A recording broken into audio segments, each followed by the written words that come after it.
Wait. Go live or what?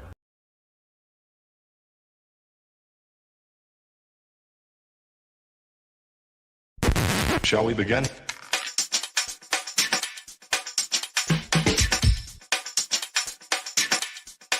Let's begin now.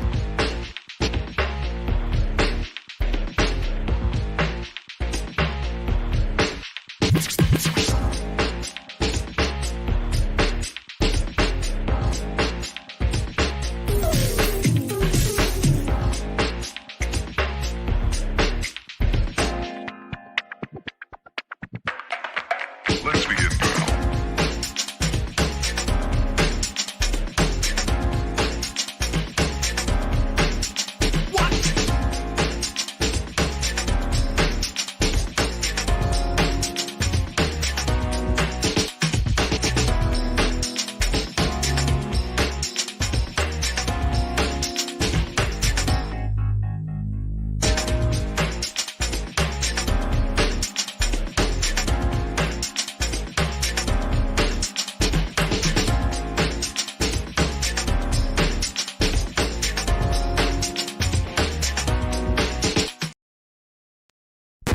Shall we begin?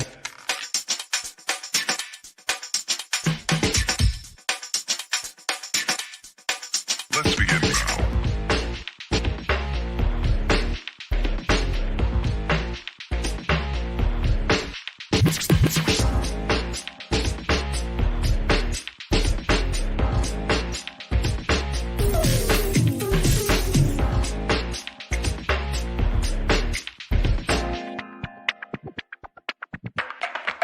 Let's begin now.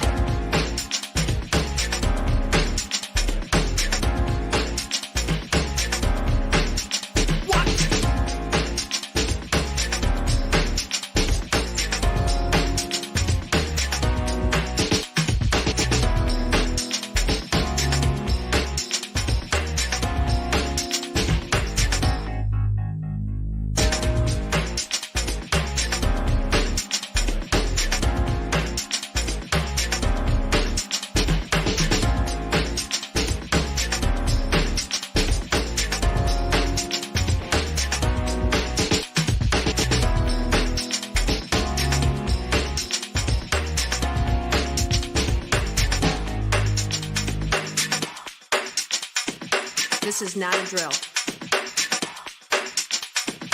Repeat, this is not a drill.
Okay. Hey. How do we sound, Jayme? Here we are. Well, you gotta put it over here for 2 seconds. Okay. So you can see the comments.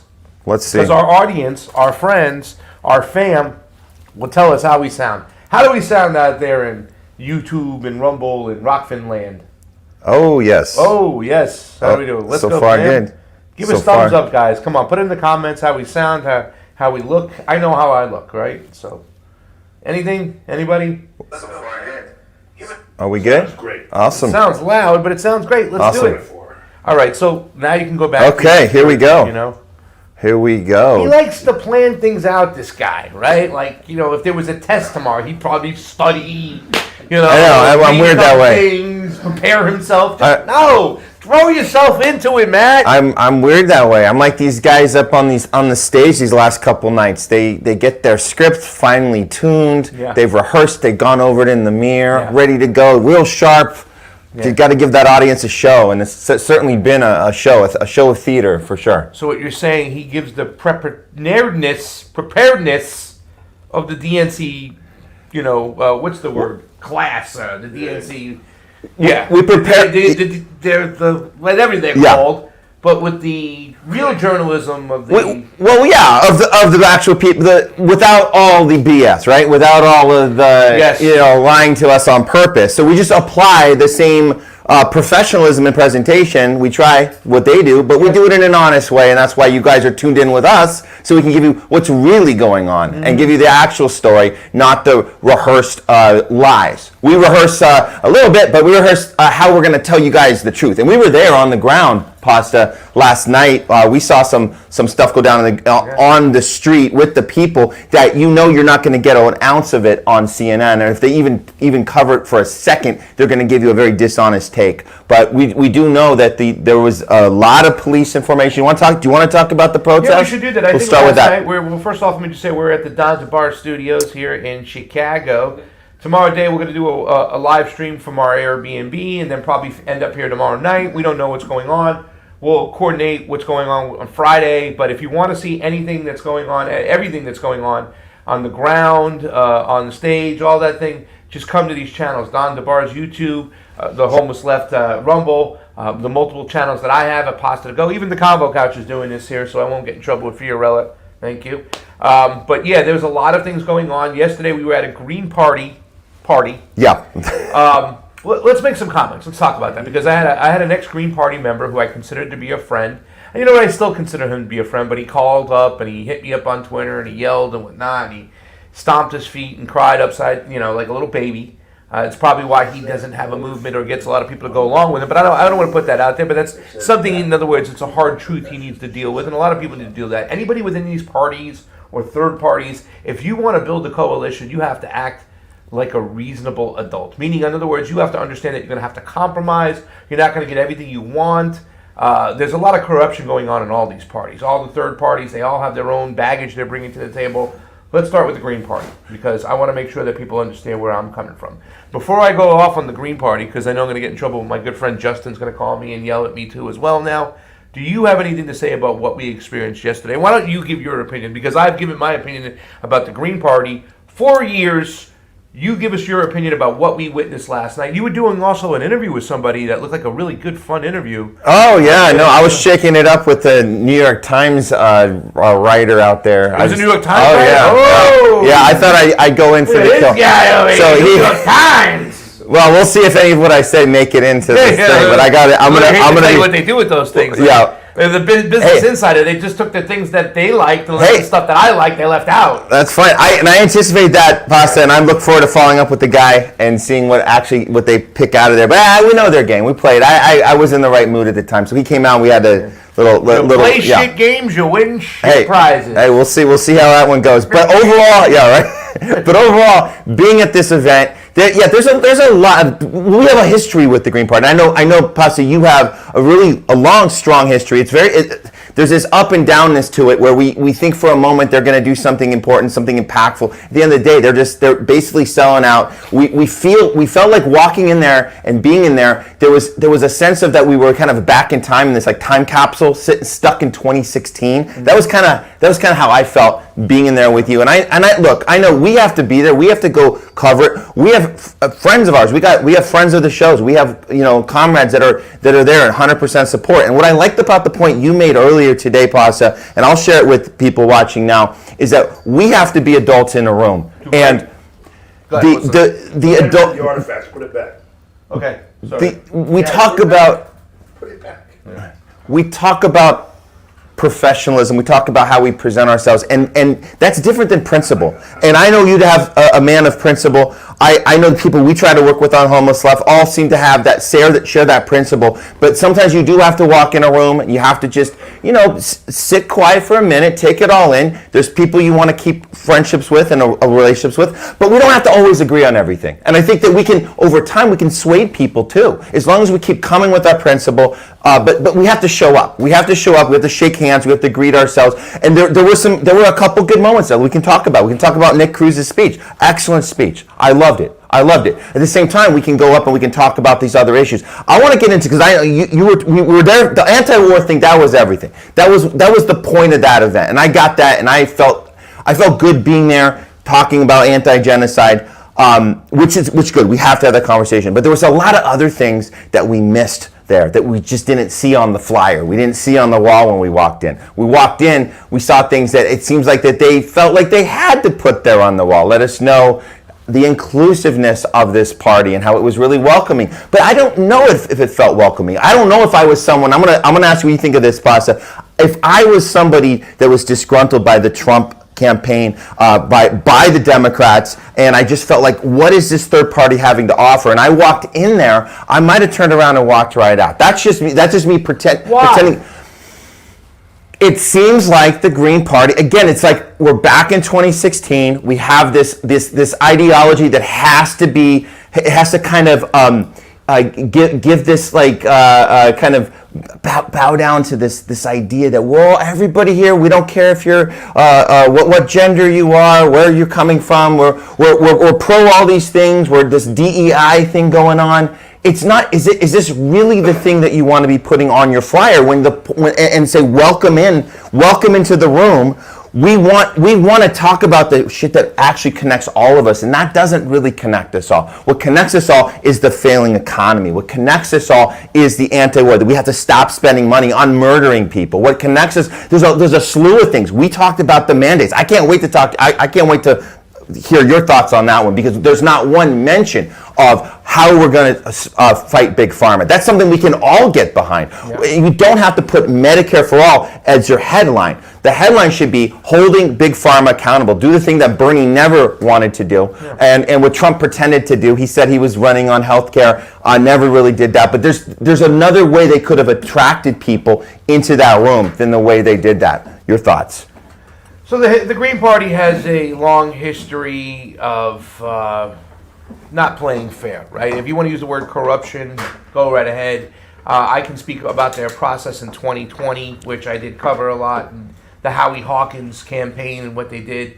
Obviously playing with those gray areas of the rules and putting their foot on the scale for Howie Hawkins, and they did that in a very dishonest manner. At least that's what I thought. I thought it was a very corrupt system. I don't think they've ever addressed that and then call it out. No, Jill Stein comes back on the scene. Like you said, and I've been talking about this for quite some time, I mean, this party is another party that's stuck in 2016. I had the flyer. I don't even know if I brought it with me. I might have brought it with me because, I use it as an opportunity. I use it sometimes as an opportunity to make fun of them, because once again, this is a party that's stuck in 2016. It definitely has a big woke element to it. They're very upfront and personal about pointing out the LGBTQ and the transgender community, that they're welcome. And listen, that's all fine and dandy, but we're trying to get the populace. We're trying to get a populist movement, right? So how do you get the populace and bring it in? Right? I mean, are you more concerned with the economic struggles that people are going on, or are you more concerned with making sure everybody plays fair with the LGBT community and transgender people? All right? I'm not saying that it's not a problem, But when you lead that front and center, you're leaving too many things off the table. So when we talk about a party stuck in 2016 and the genocidal war on Gaza, all U.S. military funding to Israel and the occupation. Now listen, obviously this could be one of the most pressing issues out there when it comes to our foreign policy. There's an actual genocide going on. There's an actual ethnic cleansing. But talk to somebody from the Congo. Tell them that this is the most important issue. What about the millions of people who have died at the hands of empire? So instead of talking about Israel, Gaza, you can say end the immediate ceasefire and stop the empire in its tracks. Something that talks about our foreign policy as a whole, because we do have 1,000 bases around the globe, not just in Israel and Gaza. They're more than the aircraft carrier that RFK talks about. There's a bunch of bases all over, including Latin America, and a lot of people suffer at the hands of American foreign policy. So what I'd like to see a little bit more than that, not just single out that war, even though that's a very important thing right now, but it tells me that the Green Party brass is trying to go after what their feelings are right now. Yeah. They're very emotional, reactionary, and that's how they're trying to draw people in. $25 minimum wage. Now, what does that mean? This is what I talk about when you're stuck in 2016. Of course, you want to help out workers. Of course, you want to make it so that everybody can just work one job 40 hours a week, have a quality of life, have a good standard of living. But what are you really saying here? How are you going to accomplish that? How are you going to make that happen? We have an industry problem in the United States, meaning we have no industry. Even the states like California that had industry, their acting industry, their filmmaking industry is moved out of town. But there's no industry in America. We don't make anything. We don't fix anything. This was one of my biggest criticisms about Donald Trump when he said, we're going to do this, we're going to do that, you're going to do this. I'm like, well, how are you changing what we do? He did take a stab at it at one point. He tried to put some tariffs on China, tried to bring back some specific manufacturing to the United States. It did not work. And that's a quagmire. That's a problem we have to this day, because even the Democratic Party, with their phoniness on stage today, hasn't been for the working man, hasn't had any policy that helps the working man since the Jimmy Carter presidency. Yeah. So we do have a single problem. So to me, when you say $25 an hour minimum wage, that's just virtue signaling. Cancel student debt, 4-year college for all. Well, what about the problems with our college? What about the fact that these kids are taking classes over classes that once they're done with school, they got nowhere to go with? They got nothing to do with their degree. There's nothing, because we don't have industry. And what are they teaching in these colleges nowadays, right? They're just strapping these kids with a lot of debt. Who's going to pay for that, right? And if you do that, what about the kids who didn't go to school, who went out there and worked and got not a degree, but when you get like a certain license, when you go to a certain specialty school, you can do those are trade schools. You can What about the trade school kids? What about the fact that they did all that work and whatnot? Where's their? We have to address that, because here's the thing. Only leftists agree with that canceling student debt. I'm not saying I don't agree with it, but I know there's a gripe from the populists, right, that say that's not fair. Why do these kids get their debts wiped out? What about all the people who went to trade school, did all these things? We don't get any help? Yeah. I mean, you got to be specific when you're doing these things. And finally, the last one, and I'll hand it right over to you. Medicare for all. What does that even mean?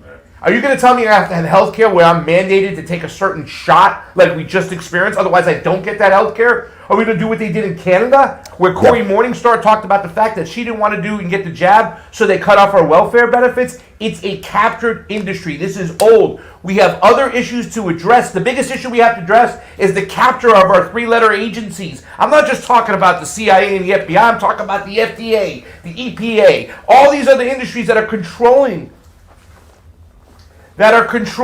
our Congress members, that are making these laws, that are writing the laws. These are things we need to get underhand. What does that even mean? Like I said, you're stuck in 2025. You got no populist message. You're as bad as Elizabeth Warren, who's on the screen right now. Yeah, and we need to have a conversation about how do you update this language. Craig, you nailed it with the one word that needs to be said in a Jill Stein meeting right now, not tomorrow, not the next day, right now, is populism, a populist movement. How do you do that? You change your language. You make these issues that are important issues, you make them resonate with all people that are not stuck in their party anymore, stuck with an establishment, a tribe. They're done with that and they're looking for another answer. And the way you do that is you combine the language from all sides into one cohesive message of a populist movement, and you talk about that the healthcare industry has been captured, and we want to take it back. We want to hold big pharma accountable. You talk about colleges as being captured, and we want to hold the education system accountable. We want to hold free speech censorship. That should be the number one thing. There it is, because that connects people from all sides. It's not a political issue. It's a human issue. That's what you need to do. Make it about human issues, and you could actually make an impact and make a difference. You could actually do that. Take Kennedy's old platform when he was with the DNC before he bailed last October, and you just add a little bit more anti-money to Israel, and you really go in on the anti-war, and you take all the other issues that he was actually able to do very well, except Israel, and then you have an actual third-party candidate that is legit, and we're not going to be suspect that, you think that they're doing that on purpose? And we won't even be suspicious of that if you are honest with how you package this. Yeah, and also the unwillingness, and it's a sneaky move to not address the elephant in the COVID room. Meaning, what are you going to do with COVID protocols? See, a lot of people still say, "Oh, I wasn't for mandates," or "She wasn't for mandates," or "He wasn't." It's more than just that. This wasn't just about a virus, a vaccine. This was about them rearranging society just at the drop of a dime, which meant less civil liberties, more control, more spying, more security. And if you didn't comply, a lot of people lost their jobs or couldn't, get on a plane or do what they had to do. This is a bigger issue. And the Green Party has never addressed this statement. Jill Stein has never addressed this statement. She's been quiet on it. I haven't seen anything. And it says right here, the Green Party, and this is from this steering committee. This says the Green Party of the United States Steering Committee strongly supports the use of vaccines, vaccine mandates, and quarantine as a part of a comprehensive public health effort to curb and eradicate the novel coronavirus pandemic that has swept the globe since early 2020. This has to be addressed. This is the elephant in the room. And then we have the statement here from the Black Caucus, which was once again kicked aside, thrown out, nobody paid attention to. The National Black Caucus of the Green Party of the United States strongly opposes the use of forced vaccination via mandates and the discrimination that is being generated around these policies. The National Black Caucus of the Green Party of the United States. This hasn't been addressed. We didn't see anything on the walls that were put up for all their little messages when we went into this little event. Of course it talked about ending the apartheid. Of course it talked about the $25 an hour. Of course it talked about the Medicare for all. But to me, this thing sucks. To me, it all seems like a giant virtue signal, and they're not serious about going after corruption. They're not serious about ending the censorship. They're not serious about correcting the wrongs of before. Nobody's been held accountable for that fraudulent election they had in primaries in 2020 when they put their foot on the scale for Howie Hawkins. Nobody has still addressed it, and I understand that Jill Stein wasn't involved, but now she's back in. And the whole thing is I've always looked at the Green Party, and it's like I look at third parties. We look at the Libertarian Party. For me, that seems like a grassroots vessel in which the people can hold some actual power. In other words, you get your junk together, you can make things happen.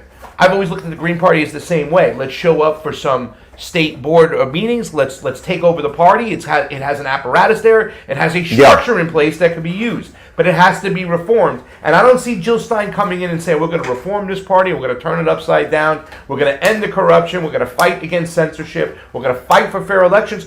Jill Stein went and filed for an election recount in Michigan and a couple of the states that was so important to the election integrity activism world because she talked about the machine. She pointed that out. She knows all this is going on. She should be pointing out what happened in 2020, steering that ship, making that wrong right, and then going and pushing populist issues. Finding out where the everyday common person who has no place to go will have a home to go to. They haven't done that, Matt, and they showed that yesterday once again. Not that I don't appreciate Shama Swant, not that I don't appreciate Nick from RBN, you know what I'm saying? I don't agree with them on everything, but it's not that I don't appreciate them. They do good work, but this is not a party I think that's going to make any serious dent, any movement whatsoever. And even though they brought Jill Stein back, this is not 2016. I'm done with the virtue signaling.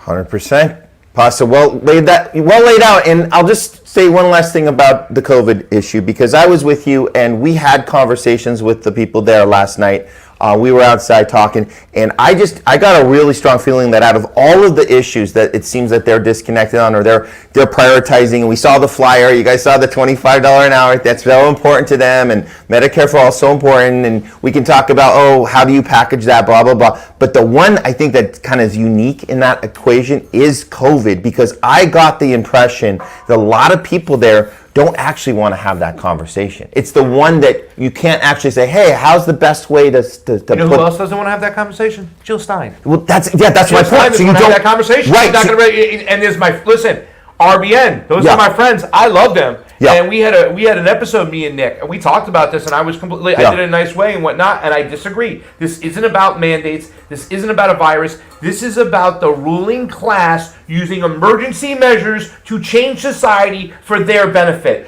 taking more control of everything that goes on, a security state. It's more than just a virus and a vaccine, ladies and gentlemen. COVID-19 was about control.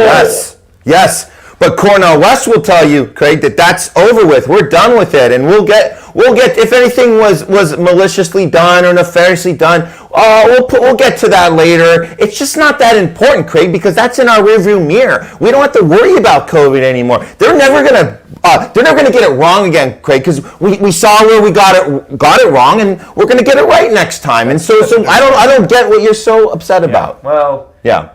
Look, even if they wanted to just do another virtue signal, Jill Stein and Cornel West can do what I've suggested they do all along. Call for a ban of gain of function on day one. Yeah. Now, I asked Chase Oliver from the Libertarian, who I'm going to probably vote for, right, because I'm just going to vote for the party, even though I don't agree on a lot of things he does. I had his vice president on, and we had some conversations that he's anti-socialist and anti-communist as can be. I believe in central planning, right? I believe that healthcare is a human right. I don't say Medicare for all. I believe it's a human right. We have to figure it out. But we have a sick care system. We don't have a health care system. So I don't want the health care that they're going to give us on if we say we want Medicare for all. Chase had to say, he had to stick by his ideologies. I don't want to ban anything, but the government shouldn't be doing these things. It should be free market forces. He says, okay, whatever. That's your libertarian ideology. I understand. I think that right now where we're at, that we have to have less government control. They say not more government control, where a lot of these socialists in the street want more government control. Okay, we can have those disagreements.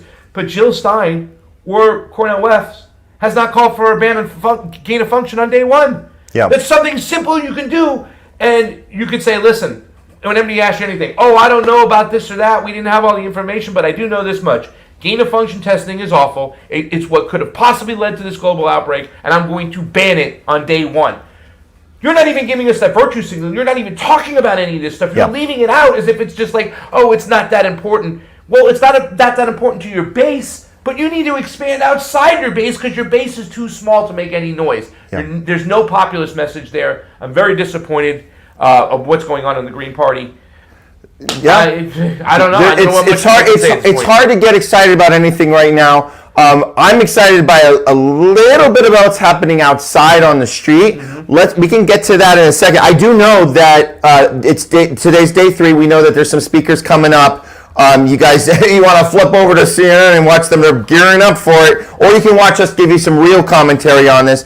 We know that, later tonight, Tim Waltz is going to be giving his acceptance speech. Bill and Tim. Yeah, we got Bill and Tim. Bill and Tim's excellent speeches are coming up.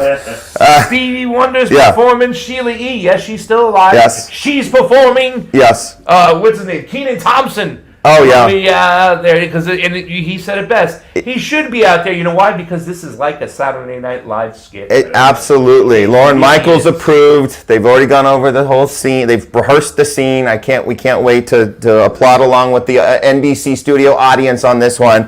Nancy Pelosi, that should be a fun one. Yeah. Okay. And then Buttigieg, we hear he's going to be going up there too. So we'll be talking about that. We'll break down those guys probably tomorrow on our joint show. We're going to be doing our live. Guys and girls, there's Nancy Pelosi. Yeah, right. Your fave is performing today. Yeah, that's right. My favorite's performing today. Let's kind of talk about what we saw on the streets yesterday, and what kind of ties into what Bernie said and all these other things. Yeah, can we just do a quick summary first of last night, because that's going to be out. Yeah, because we're moving on to the next one. I think you had some footage you played last night too, as well, with the ladies on the street, right?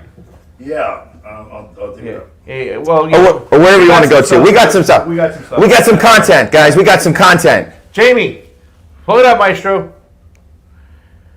I have to say, if I'm giving a grade overall, listen, at that protest yesterday, not one single protester broke anything. What's the word I'm looking for? I said disgraced or defamed. No, they Didn't break anything. They didn't vandalize anything. No. They, you know what I'm saying? They didn't start fights with the cops. The cops started fights with them, but, you know, yeah. This was 100% nonviolence resistance. This is how protesting is supposed to work. You're supposed to disrupt. It was 100% disruption. We were glad to be there. We didn't know how things were going to go, so I have to admit there were some moments where like this could get a little crazy, and of course it ended the way we kind of knew it would end. Yeah. Even with all the protesters doing everything right, the speakers were awesome.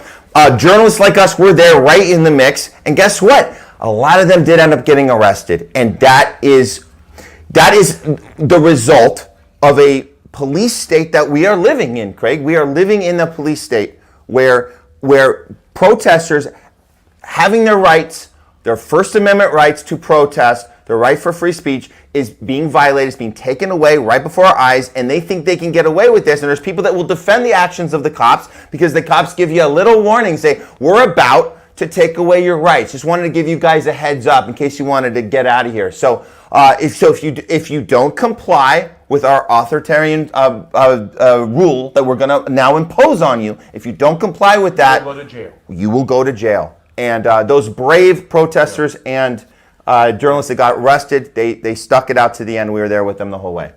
Accept that really quickly. That's got really that. quick because wherever you get it, just get ready to pull it on up too as well, because that was the interview at the very end. I think that was the best interview out there.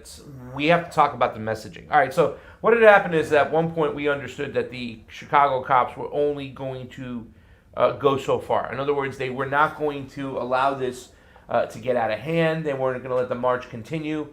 So they would let them have their free speech for a little bit, and then they would take it down and stop it. And that's how some of the journalists, there's some journalists that got caught up in the mix because they didn't get a proper warning to get out there. And if the cops are arresting somebody and they're fighting, journalists have every right to record it, every right to document it.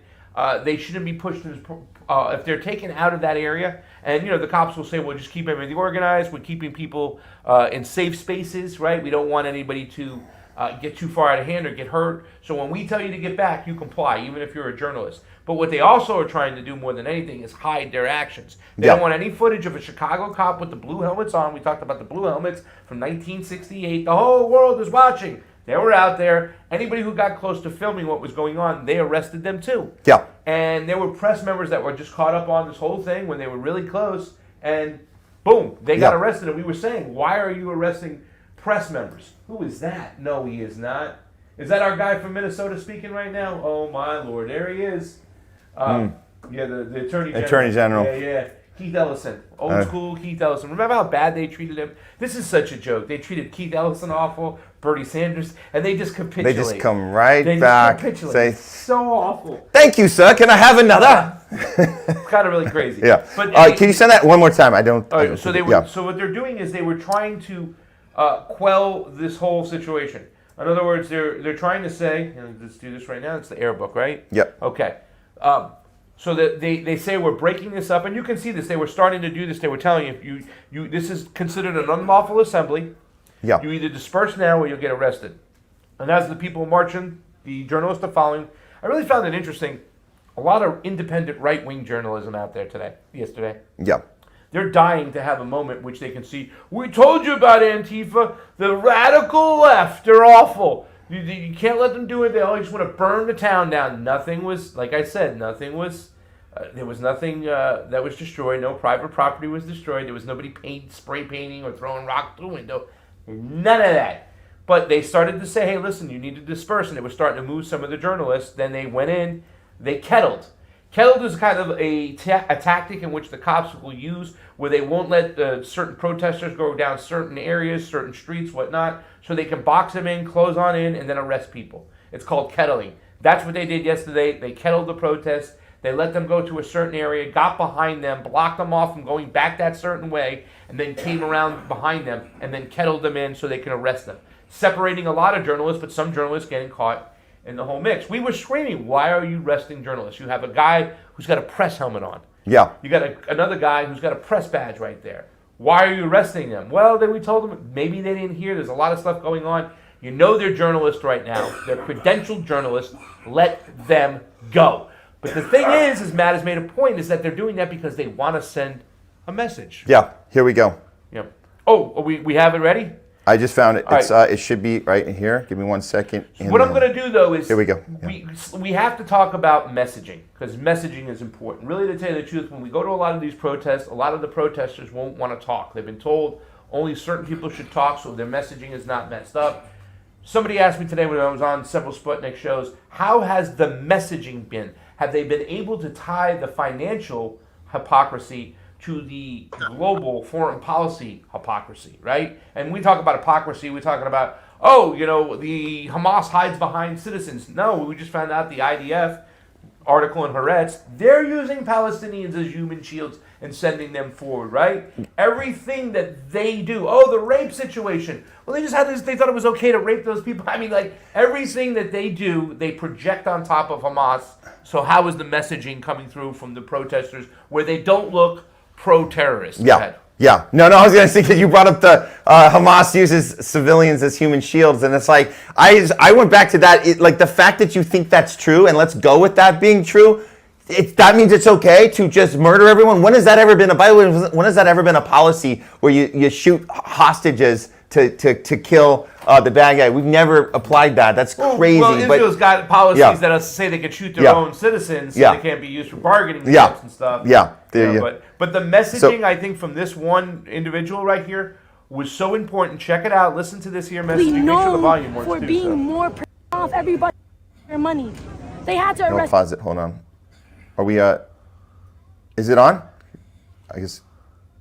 Here, it's property over people. That's what really matters in this country. Yeah, but I have this one down. Can we hear it? And they had to arrest people to prove that they were actually doing something here tonight and that they weren't jerking off everybody's taxpayer money. They had to arrest people. There's actual crime going on in the city of Chicago all around. And we have hundreds of police officers doing what? Arresting peaceful protesters and even press?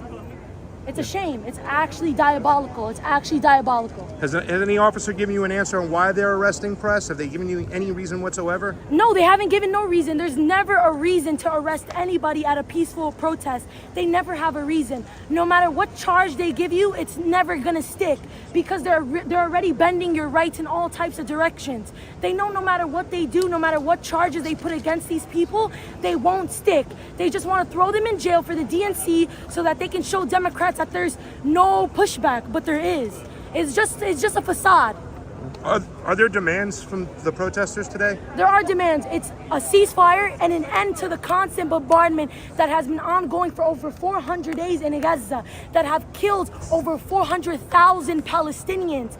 Literally, this is not the first time the American government has bombarded Gaza. This is the fourth time, and we are calling to stop our tax dollars to stop being used and trained in a foreign government and stop being used to brutalize the American people. That's what we really want. When the police order you off the street, did they give you an actual escape route, or they keep you kind of stuck in the street? No, they told us to go into the crowd, into the immediate danger. They wanted to arrest us. They wanted us to give them a reason to beat us. They wanted us to give them a reason, and we didn't give them a reason. You mentioned the DNC. Do you think Kamala Harris's coronation is legitimate? No, I do not. She just sent $20 billion in arms to Israel to bomb and murder more people in Gaza and in the West Bank. There is ongoing and consistent land theft for the past 76 years. This didn't happen in October. It's been happening since before 1948. And this is our demands. Our demands are simple, and no matter what, she will not follow them. She believes in Zionism as if she was born a Zionist herself. And that's just what it is. Do you have any statements about what's going on in the West Bank, not just Gaza? Yes, I do. The bombardment and constant land theft of the West Bank end of all of Palestine, all of historic Palestine has been going on since before 1948, since before the Nakba. And it is constant land thefts. There is constant checkpoints put up every single day, different places around the whole historic Palestine. There is curfews currently going on in the West Bank that prohibit Palestinians from moving to their house to work. People can't even move on with their lives and go about their lives normally in the West Bank because of the Israeli government and because of the funding the American government uses our billions of tax dollars to bombard us with. Do you want to give us your name or no? My name is Yolanda. Thank you, Yolanda. What is your response to how the police treated you all tonight? It's actually sick that our taxpayers. At the very end, it's actually sick that our taxpayer dollars are going to fund this, making a point, the messaging. Guys, I don't know how you feel about this. You might be neutral, but you're paying for it. At the end of the day, should we be paying for this when we have a crumbling infrastructure? Our schools are just terrible. Our veterans are not getting taken care of. The homeless number keeps growing. We have no industry. We are literally falling apart as a country, and people are suffering every day. But yet, they got money to kick up to Ukraine. They got money to kick up to Gaza and the Zionist country. I mean, this is some serious stuff. And I thought she was really on point with the messaging. Yeah. And also, you're welcome for the layup that the interviewer was able to give you questions about the West Bank and kind of lead you on. But she had all the answers. So I was very, very happy with the messaging because the messaging is important. She later on was very upset, was yelling at an Israeli that was there. And I think she went overboard because then people are going to film that and they're going to put that out there when she's angry and she's mad. And that's why they have to be able to contain their anger. But this is really something hard to contain when 40,000 people, mostly women and children, have been slaughtered. I'd be angry too. So it's one of those situations where they're on the messaging, but they got to make sure they're doing well, and they have to be talking to the right people and get this information out. That's why it's so important that we're all here to cover this right now, because they're not covering what's going on in the streets. They're covering what's going on that phony stage with Milli Vanilli. I'm sorry, that was not Milli Vanilli. It was somebody, some other Fugazi out there, because there's nothing but Fugazi. But that's what they're covering out there, and they're trying to hide the anger and the suffering in the streets, but they're not going to be able to do it. So, Pasa, you talk about this idea that they can take a clip, the worst little soundbite, and hold it against us. And that's something we're always afraid of. And I think we have to let that fear go sometimes and be okay with that. That's the game we're in, that we understand they're going to do that every time. Just like we talked earlier about the New York Times columnist who wanted to interview me on this idea. Oh, what are they going to actually use from me? Well, we'll see. Bring it on. Let's see. At the end of the day, we're having these long-form discussions for this reason, because we're here to push back and say, you only showed the 3 seconds that didn't give us the context. We're going to show you the 3 minutes of the conversation. We're going to show you the 30-minute interview. We're going to have the discussion here, and we're just going to keep doing that, inspiring others to do that. Just like the Joe Rogans out there that inspired us to start our show, because we're like, hey, a 3-hour show? That sounds pretty cool, man. Like, just the idea of let's actually get into this shit. And there's people like you guys watching us right now that agree with that. That's why you're watching us. That's why you watch Pasta to Go. That's why you watch Convo Couch. That's why you watch Homeless Left. That's why you listen to Don DeBar. That's why because we have these long-form ideas that we want to flush out. We care about historical context. We care about looking into things, looking at different perspectives, and we're okay to debate sometimes when we disagree a little bit, like especially on things like this, like you brought up, on messaging. How do we get those little sound bites out there so that the short attention span person can get made clear to them? Why are the protesters in the streets? Because I guarantee you, CNN, MSNBC, Fox News, they do not want their audience to know why these protesters are in the streets. So great job on that interview, Pasta. That was excellent. You got the right person. She spelled it out, and that's what we need. And I don't care if we see her turn up on some clip and she happens to be yelling for 3 seconds. I don't actually give an F. You don't, but I think that's something that they have to understand themselves. That Yeah. It's not going to. Somebody should go to her and say, "Listen, you did an amazing job," because it wasn't just me. There was Riot there. There were 5 other microphones that were in her face. Yeah. When she was spitting game and just saying she was just that's what do you call that? Church. Yeah. Right? That's gospel right there. That's gospel. That's beautiful. Way to go. You're on message. You know exactly what's going on.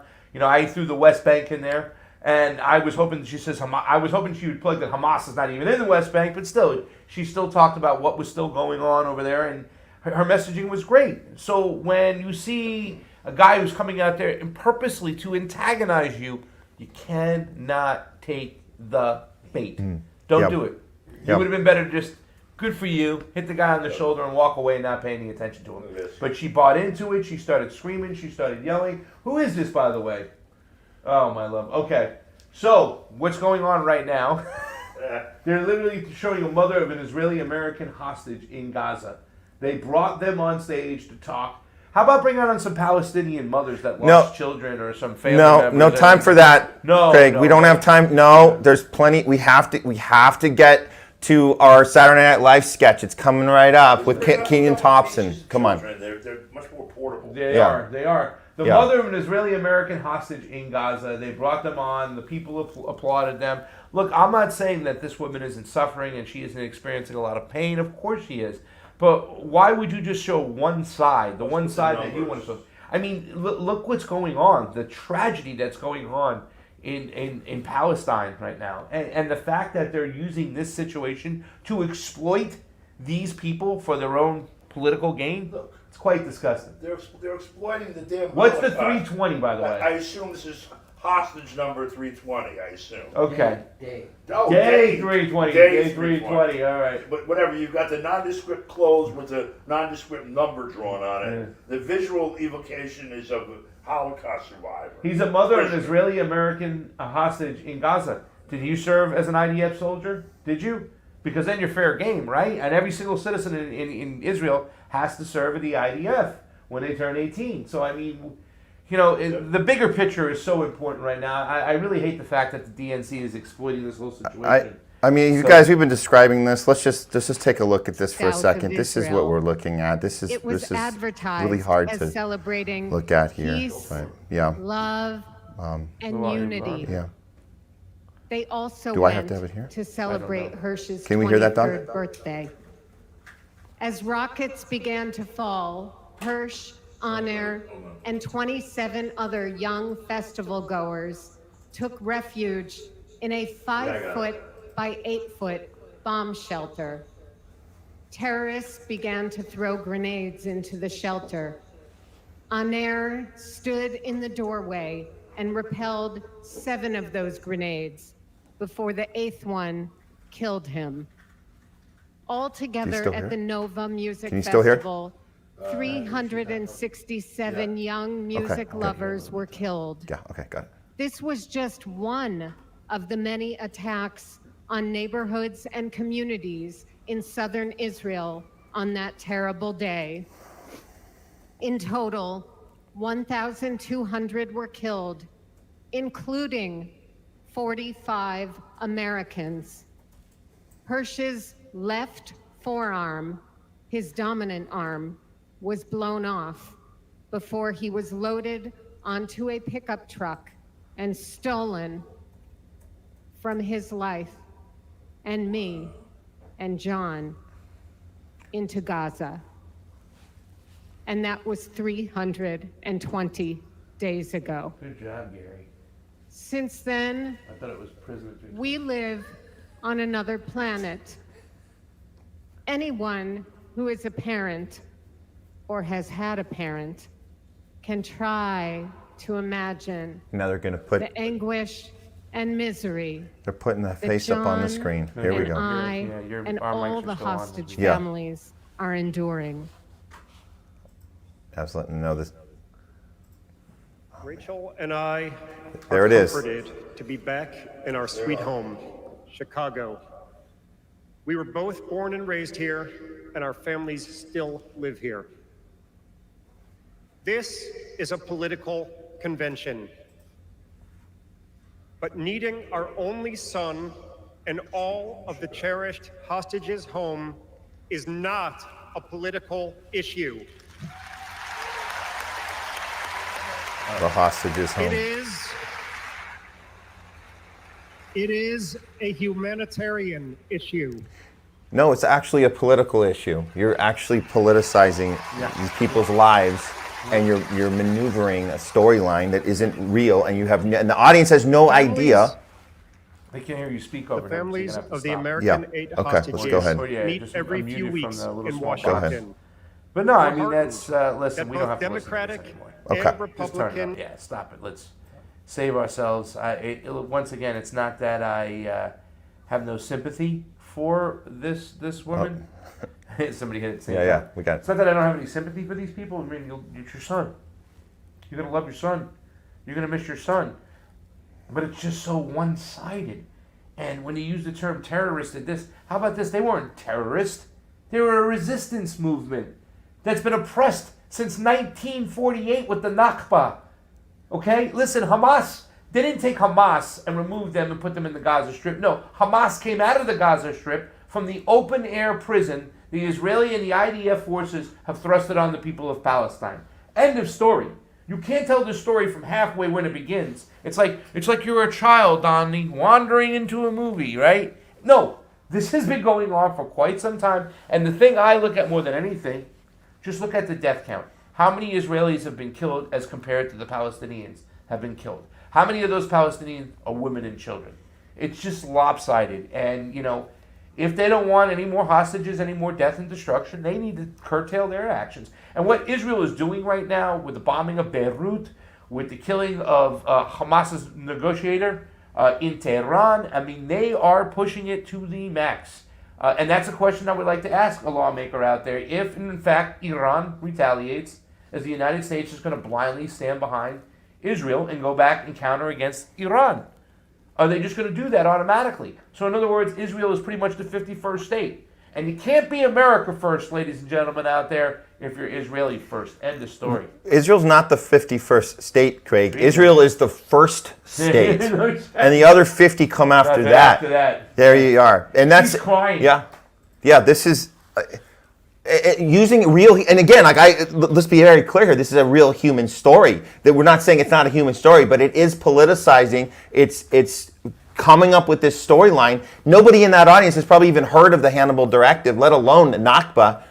And if they have heard about it, they don't want it. They don't want to know about it anymore. It doesn't fit the narrative. We have to get those hostages back. I want to remind people on October 7th, October 8th, when everybody in our social media feeds, everybody in our friends, family, everybody, they got so emotional. It was a very emotional day, a very emotional reaction. We get emotional when we live through these moments in our lives. And we're not saying it wasn't an emotional moment, but we have to re-educate ourselves at the next moment that comes that is emotional. And you see everybody just, oh my God, could you believe what they did to those babies? And you have to retrain your mind to understand that the first thing we have to do is say, okay, something happened. We don't have all the information. Let's get the information, and let's be skeptical when people start telling us what to condemn in something that we don't even have the information on. Do you condemn Hamas? No, that's not something we have to answer. Well, now we can certainly answer it. Now that we have more of the information, they were a resistance group, and we don't condemn a resistance group for fighting back against their occupation. It was like a prison break. Yeah, that's exactly what that was. It was a prison break. Yeah, and that's what you have to expect. Listen, it's plain and simple right now. And the further we go down this rabbit hole, the longer this U.S. proxy war, and that's what it is too. It's the empire once again, because all these bombs that are being dropped are paid with your tax dollar. Yeah. Something that protester, one of the leaders of that protest, the organizers, was able to convey, was able to express, and people can understand it and grasp what's going on. That's the beautiful thing about these protests. They're very educational, right? Yeah. And when people say, "Well, do you condemn Hamas?" and they say no, and they're like, "Oh my God, he said he won't condemn terrorists." Well, people start looking into Hamas. It's like I asked one of those Israeli supporters. They said, "Well, you're saying that Hamas is this terrorist organization. Then why, in fact, did the Israeli government, including Benjamin Netanyahu, support Hamas? We just heard him back in 2019 at a Knesset congressional meeting talk about you have to support Hamas. They've been doing this ever since Yasser Arafat and the PLO. So more people are getting educated on it. The one thing I don't like about the whole protest in the street, like I said, is it's just, I don't like the fact that it's just compartmentalized down to Israel-Gaza. I know that's the most pressing issue, but we got this war in Ukraine, Russia that's still going on, almost 500,000 dead over there, which people don't talk about them, but they're soldiers, so it's okay. Yeah. No, they're not. They were pawns in a proxy war, and they didn't have to die for the Americans, where a lot of the Americans said, we're going to fight to the last Ukrainian. It's just a sad situation. I'd like to see about our occupations and our 1,000 bases all around the globe. I'd like to talk about more what's going on in the Congo, how we have children working in the mines over there for cobalt. Where's all that cobalt coming? The majority is coming here. The Chinese are trying to get their fair share, but the majority of it's coming here. It's like a good friend Donnie D says, they take stuff out of the ground in their countries and they bring it over here, so they come following their stuff and they're hoping to get a little trickle down when they get here. Yep. What's wrong with that? We're not even talking about that. Still the border. Now we got Kamala Harris pretty much mimicking everything that Donald Trump says. No taxes on tips. I'm going to be stronger on the border. Everything that Donald Trump is saying that she's saying right now, she's got no policies on her website. It's a joke. And what is CNN and MSNBC or DNC talking? Oh, I didn't know that Cory Booker was going to be on the stage tonight, ladies and gentlemen. I forgot he even existed. He's the co-chair of the Democratic National Convention. How can we forget about Cory Booker, who says, when people from my neighborhood, dude, you're from Bergen County, New Jersey, one of the richest counties in America, pal. You're not no poor guy. You're not from Newark. Stop it, Cory Booker. Well, he was the mayor of Newark for a minute. He was the mayor for a while, but he's not from Newark. He's from Bergen County. But, I mean, this is what we're dealing with now, and I also want to address the other elephant in the room with all these politicians like AOC and now Bernie acting like they're calling for a ceasefire. Really, to tell you the truth, Don, I would love to hear your opinions on this when you get a chance to talk about this, because isn't it a little bit too late? Aren't we already in a position where you allowed this to happen, where you refused to speak up, that you were so afraid of the AIPAC lobbyists that you went along with things like AOC voting against the Iron Dome? She gets whispered in her ear from Mama Bear, who will be on stage soon. We don't want to miss that speech of Nancy Pelosi, telling her some stuff, and then she changes her vote. Yeah. Can we look at this Bernie thing? Because I got to say, like, when you see half of the people say what we're saying, Bernie is a sellout. Everything he's saying in this speech is just catering to the code. Yeah, exactly. It's all code. Half of us get it. The other half don't. I still see people, and we saw this like the John Cusacks out there that are sharing this and saying, yes, Bernie, way to stick it to them. But we're listening to the same words. That part I can't figure out, Craig. How can we all sit here, listen, all the people that were in the streets for Bernie way back in 2015, 2016, half of them are still getting it wrong. They're looking at him.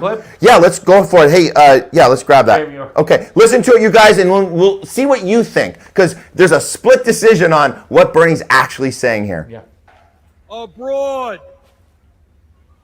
we must end this horrific war in Gaza.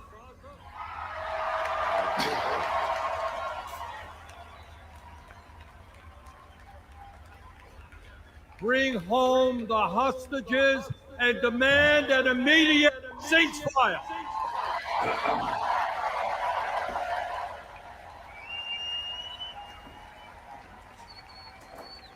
Oh. At home and abroad. Was that it? Yeah. Oh, my Lord. Yeah. Don, wasn't it beautiful? Yeah. It's here, come on over here. Get over here. You got to get in here. Come on, Don. Ladies and gentlemen. Donnie D.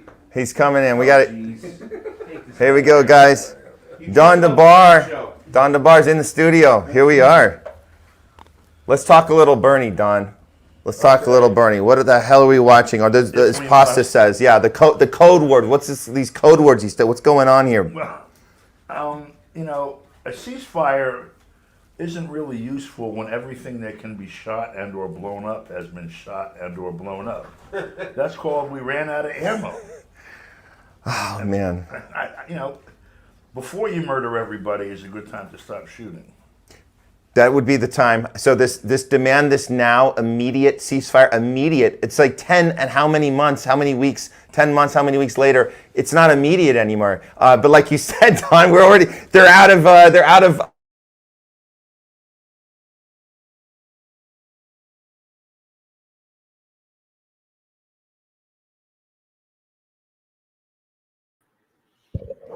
All right, folks. I think they froze up. I'm gonna see if I can do something about it. Just give me a second here.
All right, we're here in Chicago. Obviously, DNC convention is this week.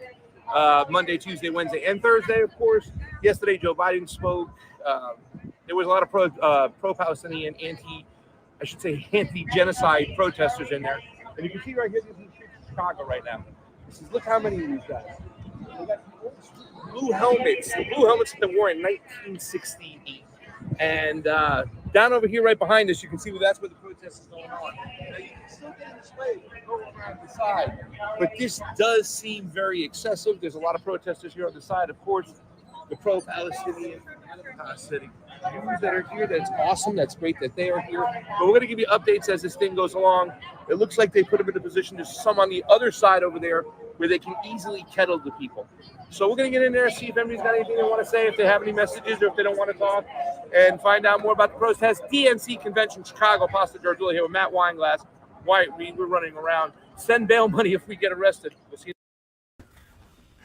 Okay, we are back with that was some great reporting in the streets last night with Craig Pasta. We were out there. That was a nice job. Yeah, yes, exact. Homeless left, Pasta to go, Convo Couch. We had Wyatt Reed with us too, Gray Zone, and we were in the mix getting the voices from the street, the people that had put their principles on the line, put their courage on the line, and some had gotten arrested, and it was for nonviolent resistance. Just to be absolutely clear, in case you guys heard it any other way, it was nonviolent resistance, and we were there to see it firsthand. We had also out in the street yesterday and today, and I haven't seen everything that they shot yet.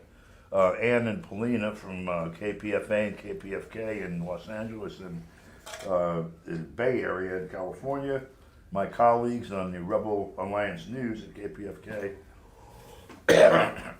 And they covered, it was kind of interesting looking at some of the stuff you guys shot. Some of the other people that we know were shooting at the same protest that you were at. Yeah. And there were 3 or 4 vantage points we had, what was actually happening. Well, they were showing some entirely different idiotic thing on television. Yeah. CNN, MSNBC, CBS, Fox, they're all there. There's 8 or 10 of them or whatever, and I assume staff. They're all sitting in one truck somewhere drinking coffee, I guess, because they were telling the same story, and it had nothing to do with what we were looking at through the eyes of 5 or 6 different cameras scattered about. That wasn't an accident. That wasn't because they're being sloppy. That was on purpose, as we know.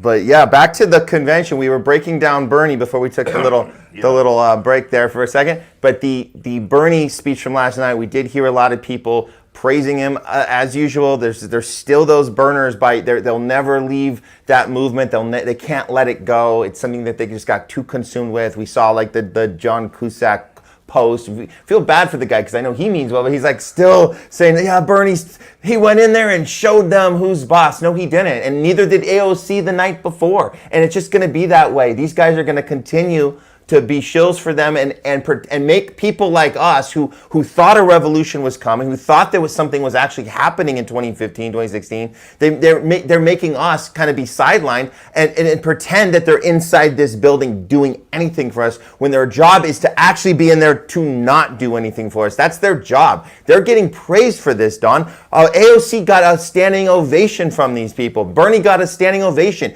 If you guys are still in that kind of John Cusack mindset and you're like, no, Bernie stuck it to him. If you really think that, where were the boos? Tell me that. Who was booing AOC? Where were they in that building? They were loving them. These are their darlings of the party. AOC is the next face of the party. This is by design. So if you don't see that pushback coming from the people that they're supposed to be challenging, then you're falling for the theater. That's what's happening here. Well, first of all, I mean, you have to look at the players. Supposed players, Bernie, AOC, the lot of them, as avatars. They're really empty vessels, like moving logos. I mean, what is the purpose of politics? Well, what's the purpose of our involvement? What's motivating us to be involved? What problems do we have that Bernie Sanders or AOC or someone else can wave a wand and fix? Which ones have they listed? What methodology have they laid out for us to compare with someone else saying the same thing? How much thought have we given it? How much have we actually studied these things ourselves? People want to talk about economics. You know, who goes home and studies a book on economics to understand what the hell a policy is about? Excuse me, we're dealing with like cartoons almost. Yeah. It's like going to a Comic-Con and people dress up like Batman or Captain Kirk or whatever. And there's some, you know, representatives from Paramount with some cool light show or whatever. You know, what does it mean that Bernie socked it to them? The next day they decided to pull their factories back here and reopen them. People who've been dropping bombs on Southeast or Southwest Asia for the last 50 years decided to walk into the DA's office and surrender. What does it mean when AOC puts it to somebody? I can't even imagine that conceptually. So, you know, we are so far. Excuse me for this, but we are so far from a solution to the problems that we have that we don't really even have a solid list of what they are. I mean, one, it's in 3 dimensions. One, people need work, there's foreclosures and evictions, debt, food insecurity, medicine insecurity, you know, all these things. We can identify that much if we get that far. Yeah. What does it mean? Well, first of all, how many people? If you ask most people how many people live in the United States, they couldn't tell you, including, I think, the people with immigration. And yet, you have, if you're going to really have any kind of an understanding of any of this stuff, and I'm not talking about you need to go to Harvard Law or business or, you know, any of that. Like, we are not brought up to research into the things, into the nature of things, first of all, period, and then into the mechanical processes of the things that govern our lives. You know, we used to have civics. I don't know, this is before your time, I think, but we used to have civics class in school from, you know, grade 0 to high school, through high school. It wasn't, you know, Kennedy School, but you read the Constitution and you discussed it with other human beings. Maybe they were stupid, maybe they were jingoistic, maybe they were Nazis, but who knows what. This is an exercise that most people haven't even done in their whole lives, most people my age even. How the hell are you going to have a conversation about anything else if you haven't even read the goddamn Constitution? They don't, you know, constitutional law class is like for a genius lawyer type. Like, well, you know, I'm Barack Obama and I went to Harvard Law and I'm a constitutional scholar. It's like, hi, this is a social contract that binds all of us. If we can't read it and understand it, tear that fucking thing up and get another one that we can. Because I'm not going to agree to anything to govern my life and the life of everything around me without understanding what the hell it is. I didn't draft it. I didn't agree to it. I can't read it or understand it now. I mean, there's some fundamentals that we have to get busy on because these conversations take place kind of without roots. And I don't know how you organize in such an ethereal environment. I don't know. I'm being kind of crotchety. I've been cramped in this studio for the last 10 hours. No, it's We're talking about finding the booze. I was thinking of that as a mission for tonight. Don, no, I hear you. And I know a lot of people watching us right now on our multi-stream. They're feeling that same frustration, that same. Let's just throw. Why even bother? Throw our hands up, throw the towel in. Because the fact of the matter is, there's nobody there's nobody in that room right now that's thinking of these things and how to solve these problems. This is a problem they want to exist. So they're doing everything they can to keep people like this uneducated. That's the point, that they act off of feelings, and that it's enough to package Kamala and this Tim Waltz guy. They package them as a feel-good moment, and you got feel-good people coming on, and the Kenan Thompsons are going to make you laugh a little, and Mindy Kaling's going to MC the event, and that's what's happening tonight. Like right now, that's what's happening. We're watching a Saturday Night Live sketch with some fun music. Oprah's gonna come, and Oprah, yeah, Stevie Wonder. yeah, and you get a vote, and you get a vote, and you get a vote. No, not really. It's all one big joke. But that's because that's the state of the mind that they want the American people in. It's not that they're working with what they got. They go, oh well, the people just like watching American Idol and whatever. We'll just give them that because they like that. No, guys, it's the other way around. It's not that they're responding to the people who only want to watch these stupid reality shows. They're creating the environment for people to only want to watch Kim Kardashian. They've created that. So we have to, and you guys understand why Don is so frustrated right now, is because it's a double responsibility for us to figure out how to wake people up, start picking up, start reading stuff, start looking at history, start having an education about the Constitution, all the things you talked about.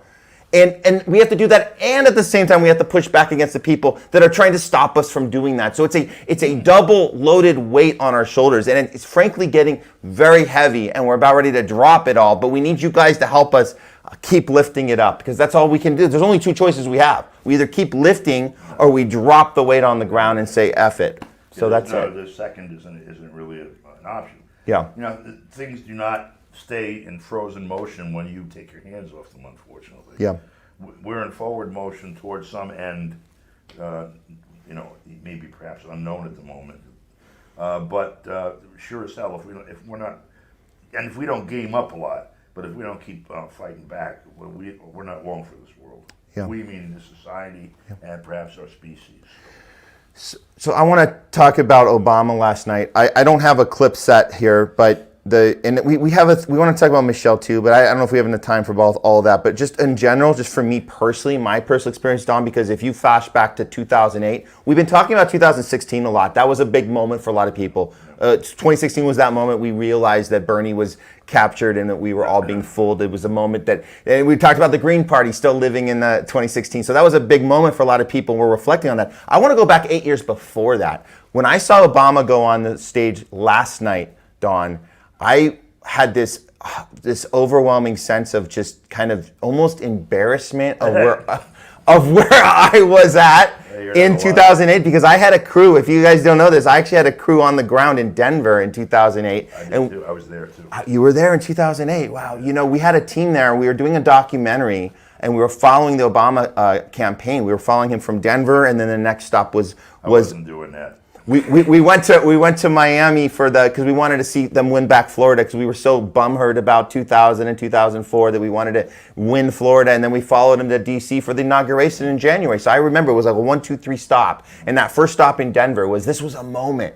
And we had like one press pass. We were trying to get inside the thing. And then we had this moment of reflection where we couldn't get everybody inside. And we were like, well, let's just go talk to the people outside. And it felt really good to be out there. And then Obama was on the big screen. And it was like he was talking to us.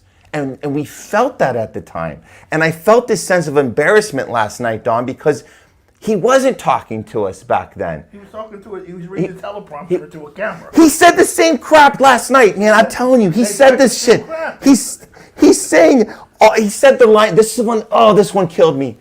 I'm all fired up and I'm ready to go. I was like, oh my God, that was your thing. All fired up and ready to go. We like, that was the message. And I'm looking on the screen, and there it is. It says, he's talking last night. It says, America is ready for a better story. And it hit me right there, Don. That story, they're telling us to our faces. John Kerry reporting for duty. Oh, that's right. John Kerry reporting for duty. I love it.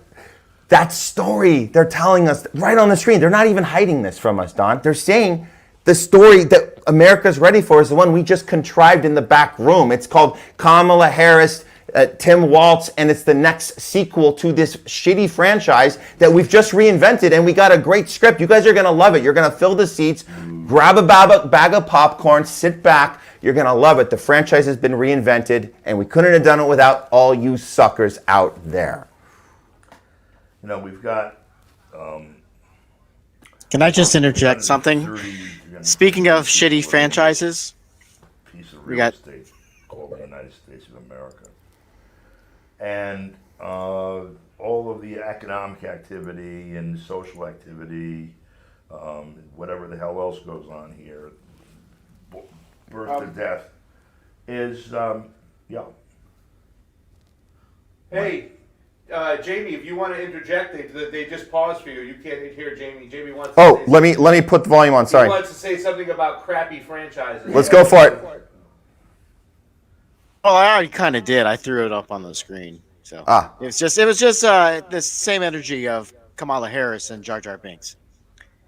Oh, you're talking nice. about crappy franchises. Exactly. That's it. Great. Yeah, we were so engaged here, we missed that, and I guess you guys at home saw that. That's funny. Same energy, and it is. This is exactly what the Star Wars analogy. We were talking about that earlier. That's a great franchise comparison because you have these like big films that they made a lot of bucks, and then you got the ones that didn't really hit. So like the Jar Jar didn't hit. So we got to come back and give you Disney. Don't worry, Disney's working on the next one for you guys. We want to fill the seats for you. Okay, let me just say this much. Nobody understands that except you freaking Star Wars nerds. No. It didn't work, so we're bringing it back. Nobody cares. Okay. All right? I'm going to speak up for myself as not a Star Wars nerd. I'm somebody who observed it from the side. I didn't really care about any of the Star Wars. I'm not actually a Star Wars fan. I'm telling you, I saw that from a distance, how the crowd responded. This is what I'm talking about, Craig. I love that Jayme brought up Star Wars because we're looking at this the same way as I looked at Star Wars, where I never got into it, but I could see the crowd responding, and they did not like when that character Jar Jar, and they made every excuse, just like a Bernie or an AOC. They made every excuse of, oh, it's okay. No, they meant no, it's going to make sense later, or no, that's not. And George Lucas, he's going to do it better, and no, Disney didn't mean to do this, or they didn't mean to do that. So they keep making excuses, but at the end of the day, they're just making shit up as they go. None of it has any value or any prince. There's no real story being told. They're just trying to fill seats. That's all I'm saying. But I never did fall for that. Just to be clear. Not a Star Wars fan. No, not at all. No. Sorry. Apologies to anyone out there who is, but an apologies on behalf of Craig Pasa. He did not mean to insult any of you either. Yes, I did. You're a bunch of nerds. Oh, he's in. Sorry there. Frankly, Okay. I don't think a lot of the Star Wars fans are Star Wars fans anymore.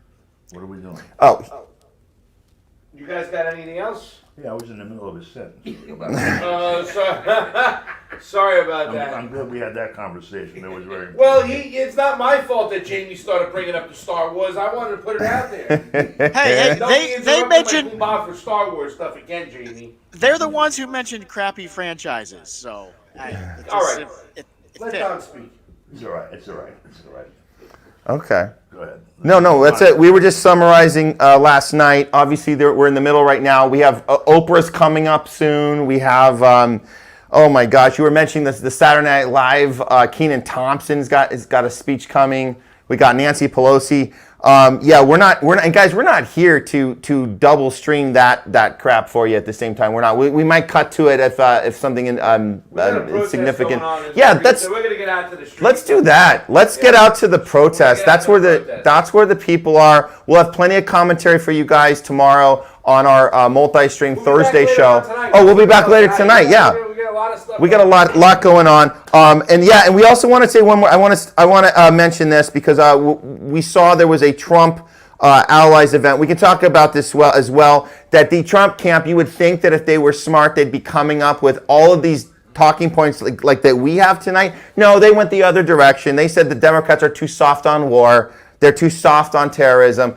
Putin's going to take over the world. That's what's going on in the Trump allies event that happened earlier today. So we'll have a conversation more about that if you guys didn't hear about that one. But yeah, that's how homeless we are right here. We are so homeless that there's not even the obvious pushback that you would think you'd get from the actual enemy party of this party, and they can't even get that shit right. They're going to say the other stuff that we know is even it's ridiculous. The Democrats are soft on war. Wow. Yeah. What reality are they living in? Anyways, nothing else to say. Yeah, Don's I think he's had enough of this. But we're not going to drop the weight. We're keeping it held up in the air for you guys. I think what we'll do is when we break here, I'll rack up some stuff where Jayme can rack up some stuff. Yeah. We've got tons of material that we've recorded over the last 3 or 4 days. And once we get that rolling, when these guys come back later, They can tell you what they saw out there, and I'll be the guy sleeping in the background. Can I do one Hey, last thing? why don't you come in right here? Let me do that because I can sit near my Goomba and he can give me some analysm. Give me your microphone. Jayme, if it's possible, Jayme, can you pull up the tweet you made with the Secretary of Health and Human Services? And I'll have volume here so Don can hear it as we play it. But go ahead and pull that up real quick.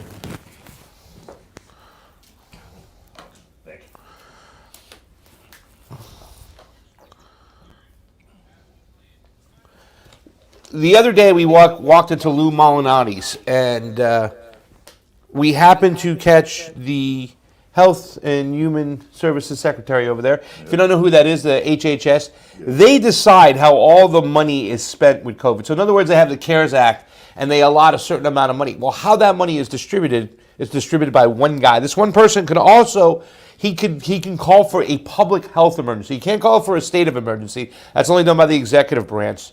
But he can call for a public health emergency. Which enables the other. Yes, and it pretty much he can shut stuff down. This guy has so much power. His name is Xavier Becerra.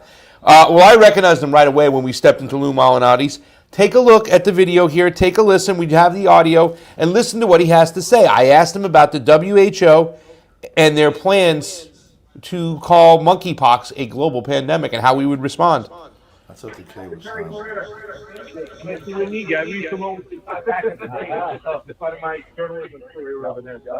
Can I ask you just one question? I'm dying to know. So the WHO has declared a global pandemic on monkeypox. Yeah. What is the Biden's position on that, and will that affect, in your mind, the election coming up? So we are supporting not just the WHO, but the DRC, the Democratic Republic of Congo, where it started out. We've been providing them most of the technical expertise that they've needed. We've also made available to them some of the vaccines that we have that may not be as effective for this version of monkeypox, this clade of it. But so that can morph just like the COVID did. You're thinking different strands. This is worse. This is worse. The monkeypox that came through the U.S. a year and a half ago was mild compared to this one. Yes. That's why we're deadly afraid that it comes to our shores.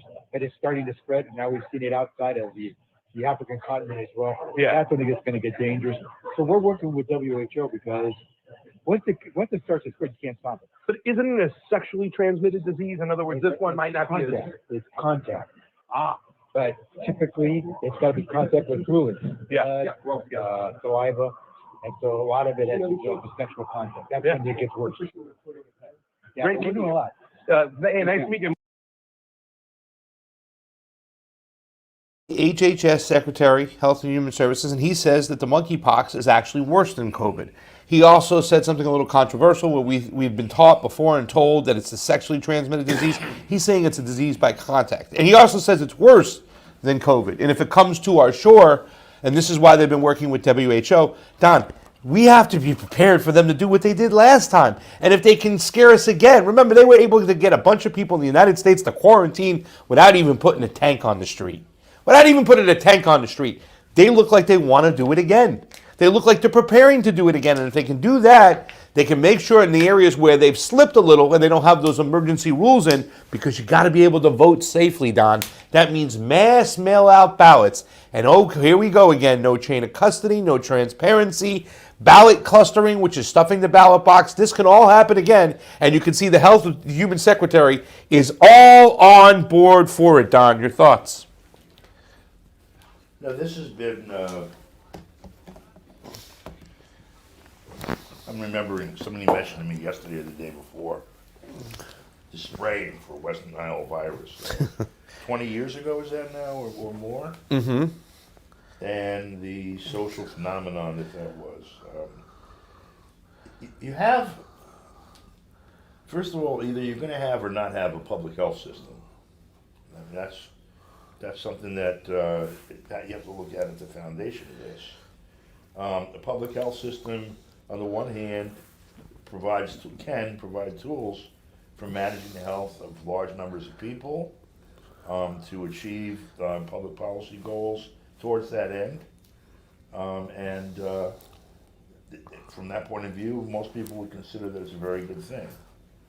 one of the problems, one of the contradictions anyway, is the fact that the management of that, although it includes some very good people and very well-intentioned people, I would say mostly, at the funding level and at other, I wouldn't say administrative, but other key points of management implementation, there are other incentives for the people who do some of the key decision-making that can make this not operate as primarily a public health weapon, on behalf of public health, but rather as something else, a profit-generating machine, or even a weapon against people. When you have my friend Gary here worked for years with the Red Cross, okay? Was it in New Orleans, the hurricane, Katrina, a dozen Katrinas that I've known of over the last 20 years that he's been down there. You go to a place, all of the infrastructure is wiped out by a storm, by some other catastrophe. The health of the people, thousands or tens of thousands or even hundreds of thousands of them, are compromised and almost immediately to the margins of what they can sustain, to sustain life. And the resources are almost impossible to apply to the problem. A, where the hell are they right now? Did somebody build the stuff we were going to need today last week? No, we didn't know about that storm. And B, how do we bus them in when there's no roads or buses? And et cetera. Decision-making made by the same characters that, some of the other disaster preparations. Government agencies. When George Bush was, managing Katrina, for example, there were lots of contradictions that people saw, and they backtracked some of them to the personal interests and whatever else interests of people involved in making senior decision making.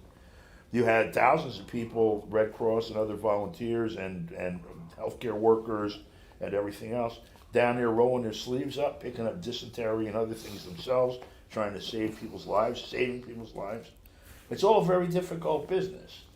And then you have like these grand political superstructure that's involved also, which includes, it's got a nexus point with what we call big pharma or big health, where billions and billions of dollars can be moved around based on a couple of key decisions made by a couple of key officials. We look at the COVID, for example. Donald Trump in September of 2019, three months before anyone ever heard of COVID anything, signed an executive order authorizing and inducing and funding and helping to sell to people a whole new method of developing and implementing vaccines, or whatever, mRNA, not specifically mentioned, except collateral reference, but it enabled what happened.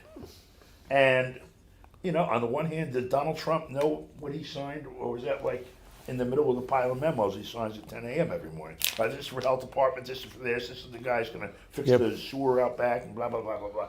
Who knows? We do know what happened, and we do know who made money. Yeah. We do know who went out front and lied and lied and lied and lied and lied.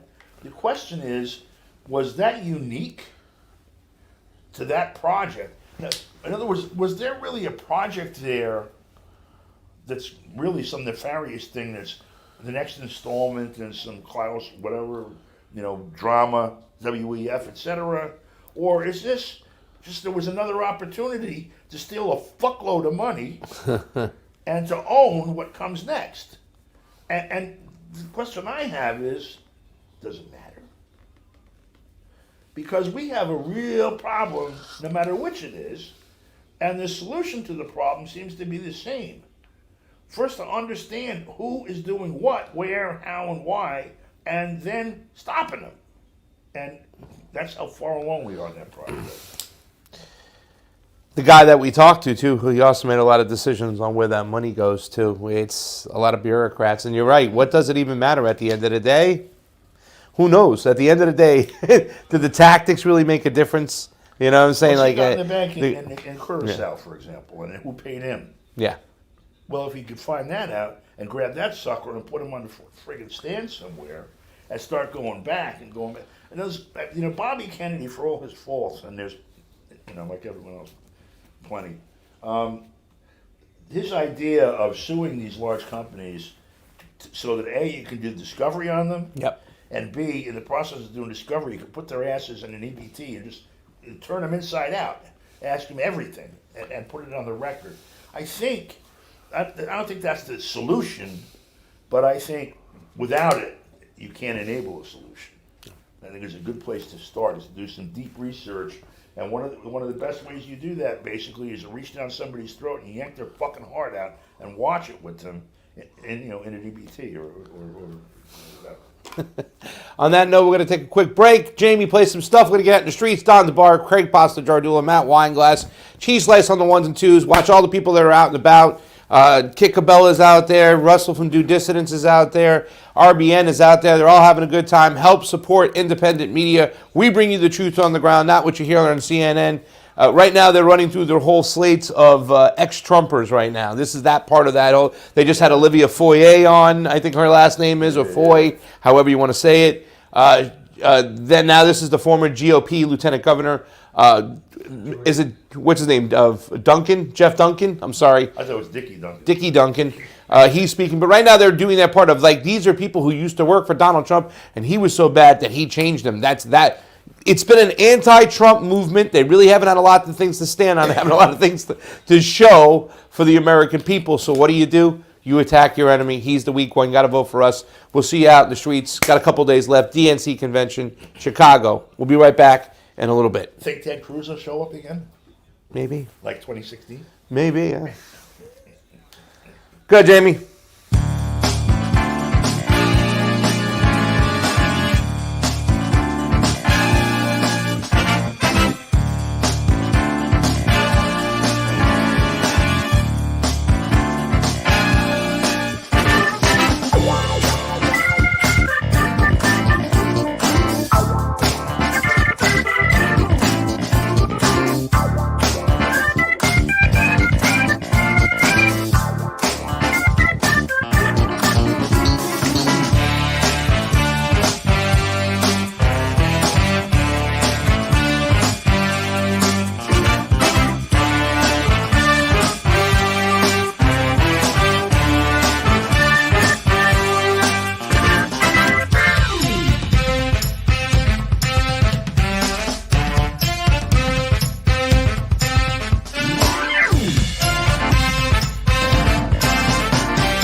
compelled you to come out today?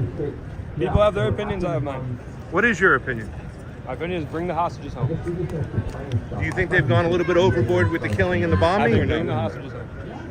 Okay. What about what's going on in the West Bank? I think bring the hostages home. But there's no hostages in the West Bank. Okay. Do you think they've done everything with negotiating to get the hostages back? I think bring the hostages home. What about like the Dahaya doctrine and the Hannibal doctrine, which says that you can bomb and kill your own people? Have they? I mean, just all right. So let's say if you support bringing the hostage home, have they done everything to bring the hostages home? Are you still going? Zionism keeps killing the Holy Land.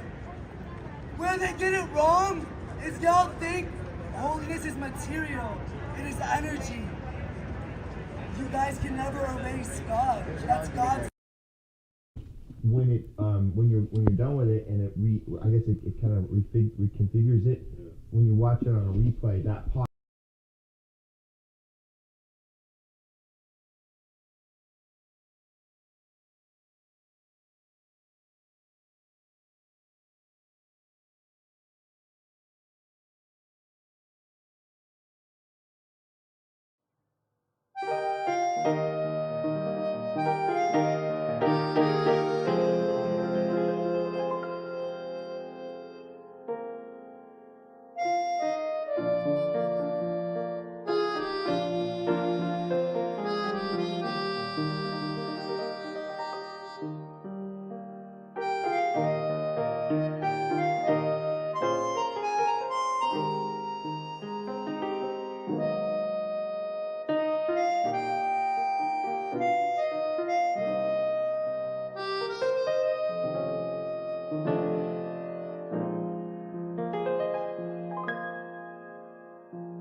Oh!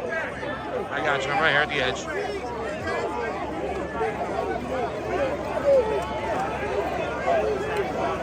There's another person being arrested.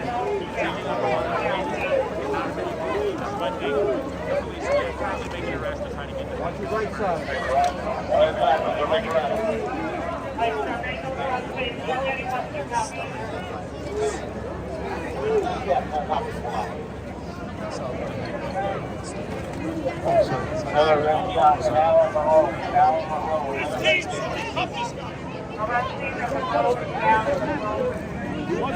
Get away. This is hers. What's your name?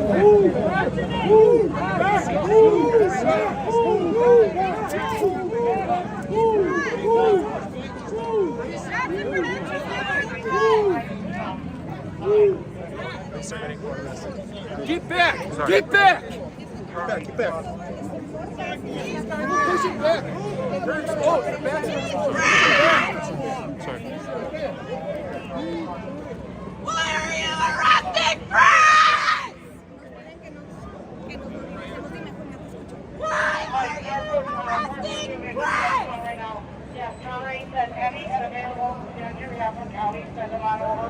It's posting again, so I need to talk to a supervisor. Give me a white shirt. Why are you arresting press? Where's the white shirt? Go. This is a credentialed member of the press that they are arresting right now. Why are you arresting press? What's his name? Josh Pacheco. He's a credentialed photographer based out of New York. Award winning.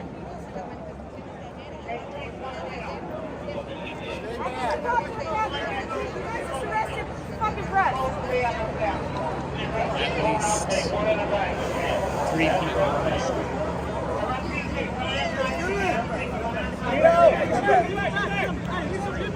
Get back.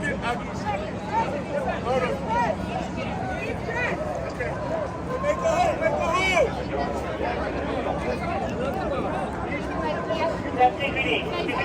Anyway, I'm sorry.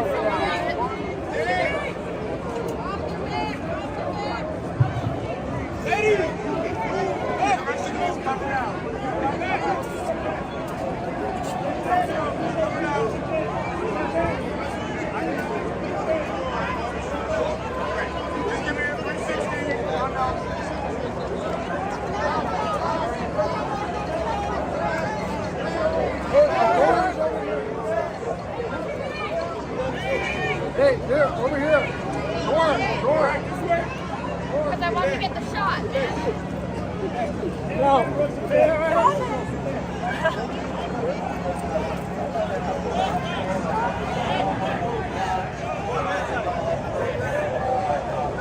Sir?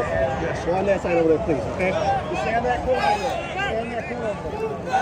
On this side, please, okay? That's it. All right? That's it. Okay. Is this good right here? You're good right there. Okay. Not crossing. Now we got to do our job too, man. Crumkey. Why are you arresting press?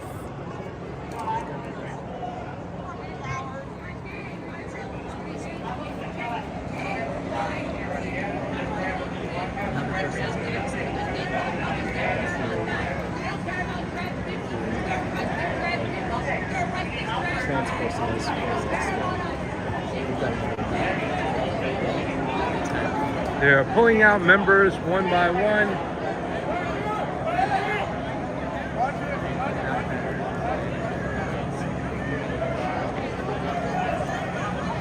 Hey, yo, come over here. Okay. Come on. I'm gonna get as close as I can, my man. I got a job to do too, brother.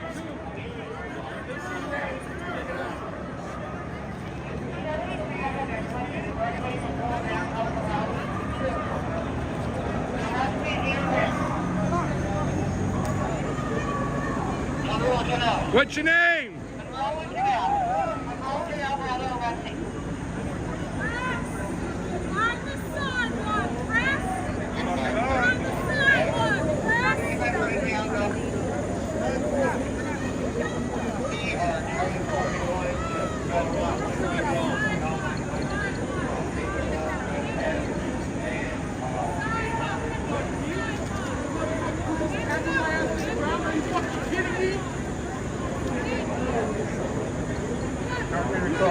No, don't worry about me. I don't, you know. Everybody's got jobs to do.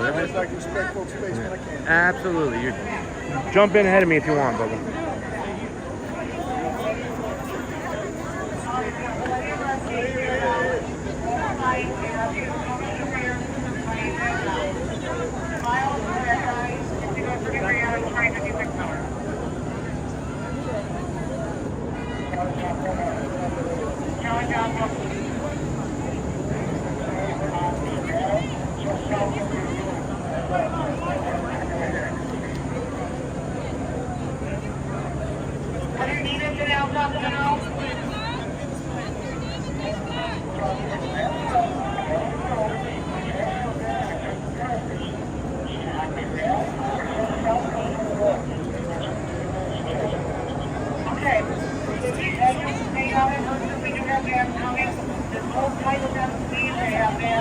Got some shots?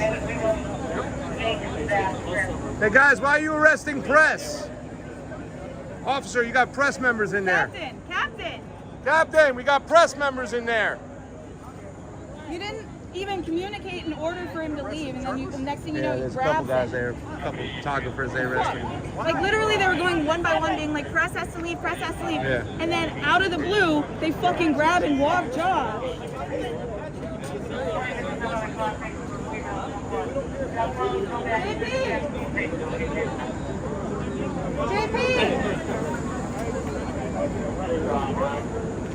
JP, I got you. You're gonna be okay. Hey, you got a press helmet on.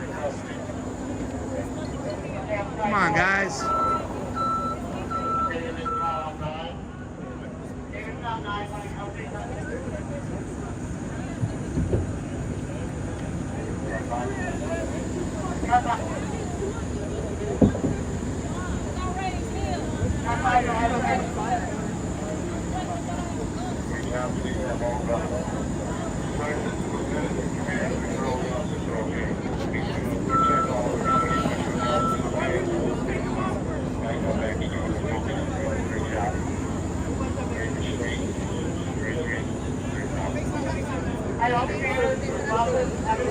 Just so you know, if anything ever happened to fucking any of you, I would fucking advocate for you.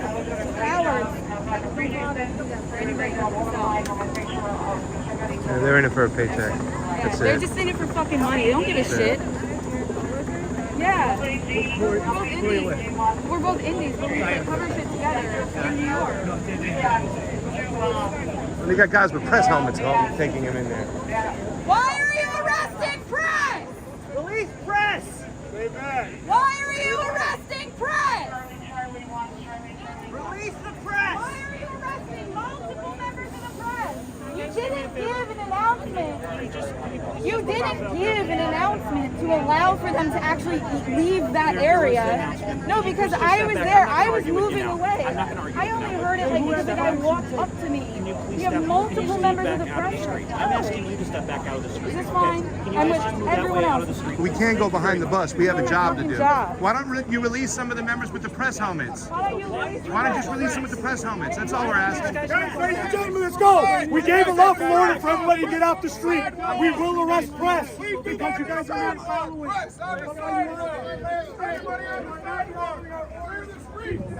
Clear the streets! Why are you arresting press members? We're on the sidewalk. Why are you arresting press members? You got guys, officer. Everyone on the sidewalk! We're on the sidewalk. Why are you arresting press? You got members with press helmets in there. Why are you arresting press? Why are you arresting press?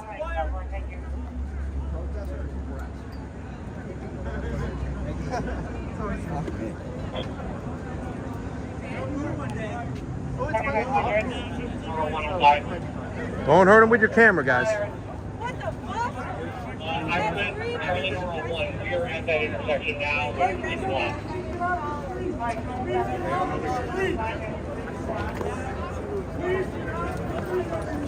Oh, there you are.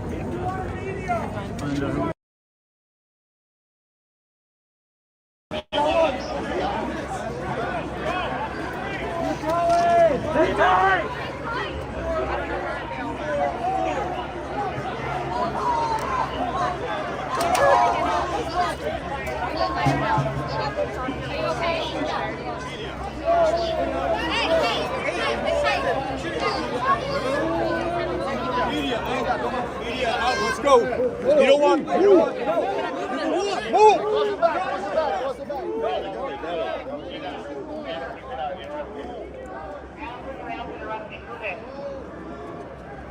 Sorry, Carmen, I brought. Arresting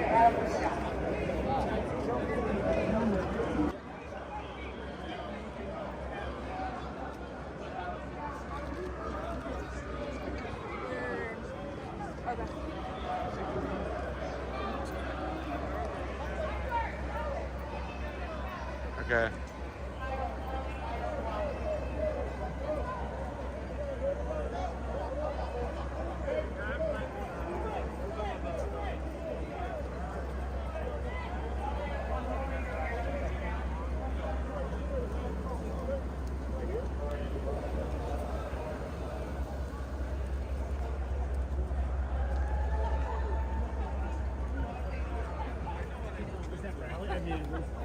Garbage.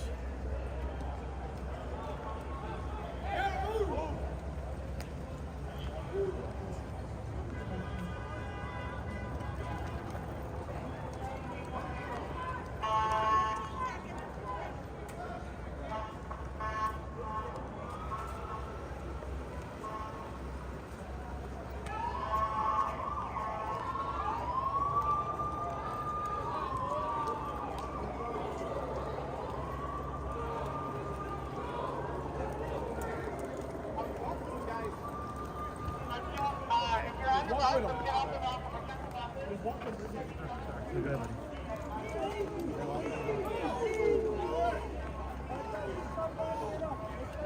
a good job. You're in a good spot. Oh, sorry, my bad. Sorry. I want to give you a set. Up here is where How about that?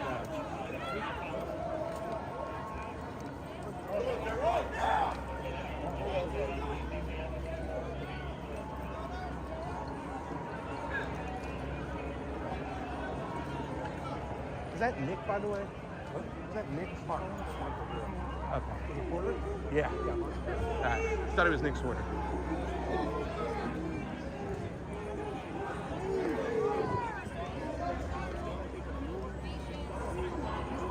There's quite a few people here.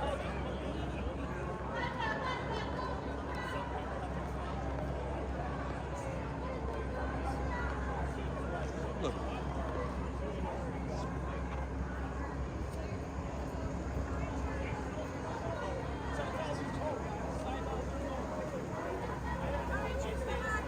Sorry.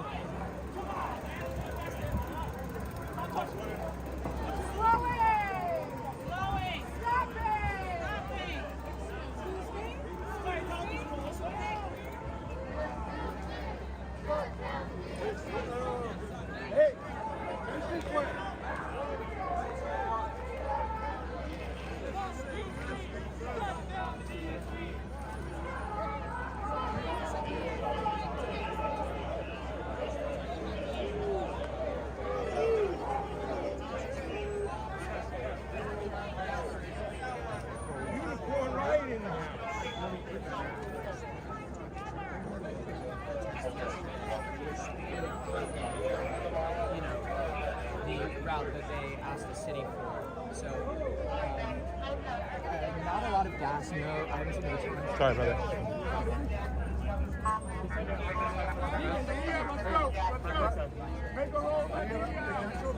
Yeah, I'm once they're just go through. Yeah, thank you.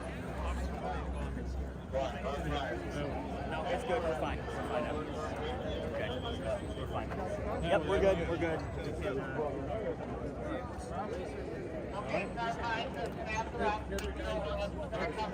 What are they letting all the media out right now?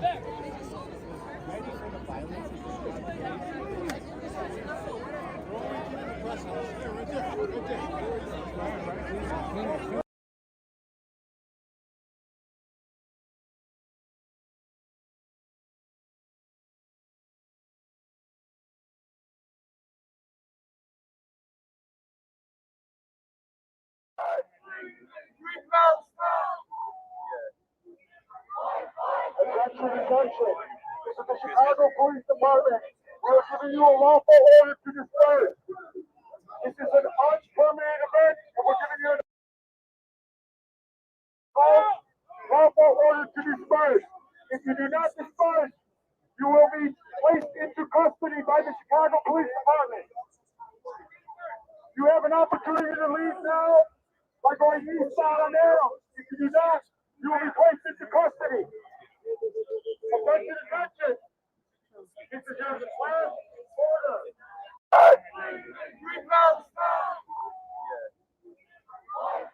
Attention, attention. This is the Chicago Police Department. We're giving you a lawful order to disperse. This is an unpermitted.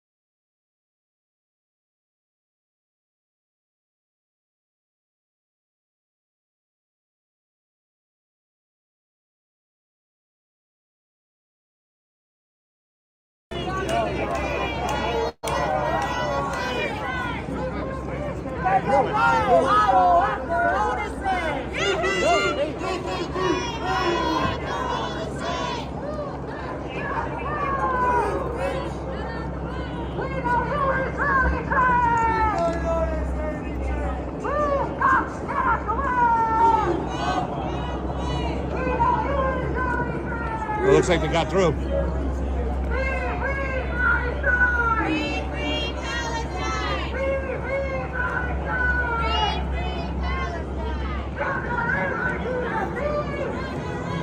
Excuse me, right behind you. Excuse me, sorry guys. Right behind you guys. It's Romeo! It's coming right up fast.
the child. Ask him, does he see us? Yeah, there we go. All right, All we're right, good. now it's taken down. I'm hanging up. And you can hear us, right, Jayme? You can hear us? Can you hear me?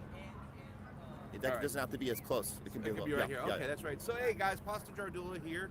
Convo Couch, Homeless Left, Pasta to Go, all these great channels. I'm here with Frankie Lozado, and I met Frankie yesterday in front of the Green Party party. I don't know what it's called, the Green Party party. But it was a little get-together, kind of talking about their point of views. Jill Stein, Kashama Swan, our good friend Nick from RBM, we love you. I have been a not so much fan of the Green Party, and I'm going to tell you why. Frankie actually ran on the Democratic line for president here in Illinois, right? You got on 14 ballots, you said, correct? Okay. But you walked away eventually when you suspended your campaign after we went through Illinois? After Super Tuesday, there were some states that could have continued to get ballot access on. Yeah. After Super Tuesday, Joe Biden already secured the nomination. Not that I thought I was going to anyway, but there was, I thought it would be fiscally irresponsible to sit there and keep getting money and donations to continue on ballot access when there was factual information. Gotcha. But I think it's important. You told me you wanted to join this race because you're a Latin man, you're from Puerto Rico. You wanted to have a voice up there. You also want to bring up conversations that wouldn't be had unless you were running and throwing your hat in the ring. And you also have to make these guys kind of avoid you. You have to make the Democratic Party be non-democratic, and they can't avoid you at one point. So tell us about the whole experience and what you got out of it. Well, so I do a lot of social justice and criminal justice reform work in New York. It's something that's very passionate about me. It affects black and brown people all the time, including us Latinos. And so what I notice is that on the biggest stage, notice that there's no Latinos running. There's nobody who looks like me, sounds like me, fighting for the exact same principles and community things that I'm fighting for on the streets. And I'm like, why is that?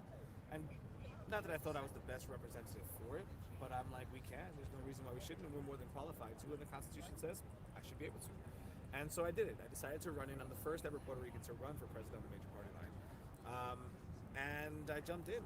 Had no idea what I was doing. We still managed to get on 14 ballots. The Democratic parties denied me access to 14 other ones. There's a whole bunch of other ones I could have paid to be on. Yeah. But I think we did really well. Illinois is the state that we got the most votes on. We got 2% of the vote. Yeah. In the midst of a protest vote, which I thought was enormously great because Illinois voters are some of the greatest voters here. They're the most conscious voters. So I don't believe that any of those votes were wasted. I think they knew exactly where they were going.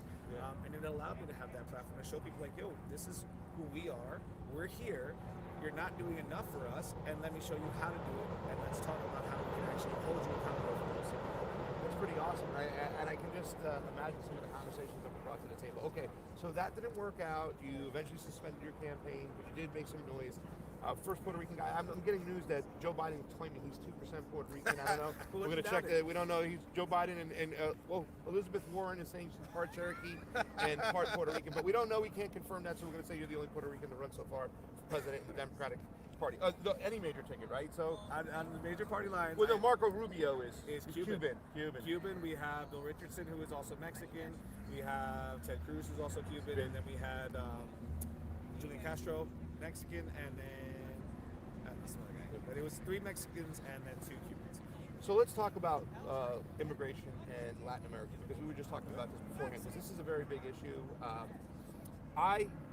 It's one of my big issues. I'm obviously an election integrity activist. I go down to Latin America, I observe their elections, but one of the things I try to convey to not only just Democratic Party members, but especially Republican Party members, is that the problems at the border don't start at the border. It has a lot to do with our foreign policy and our intervention, especially in Latin America, where we have over 100 bases. The Monroe Doctrine's still alive, and that drives a lot of people migration to the border. What are your thoughts on how you can convey a good message to Democrats so they can learn more about why we have so many problems at the border itself? Well, it's disheartening first off that the Democratic Party acts and pretends to care. And it's really common sense if you actually sit there and look at what's going on. I mean, history repeats itself. So we see ourselves interjecting in other countries' governments, interjecting in our imperialism all over the world. What do you think that effect has? We're seeing it right now in the Middle East. We're seeing it in just continuously in that cycle.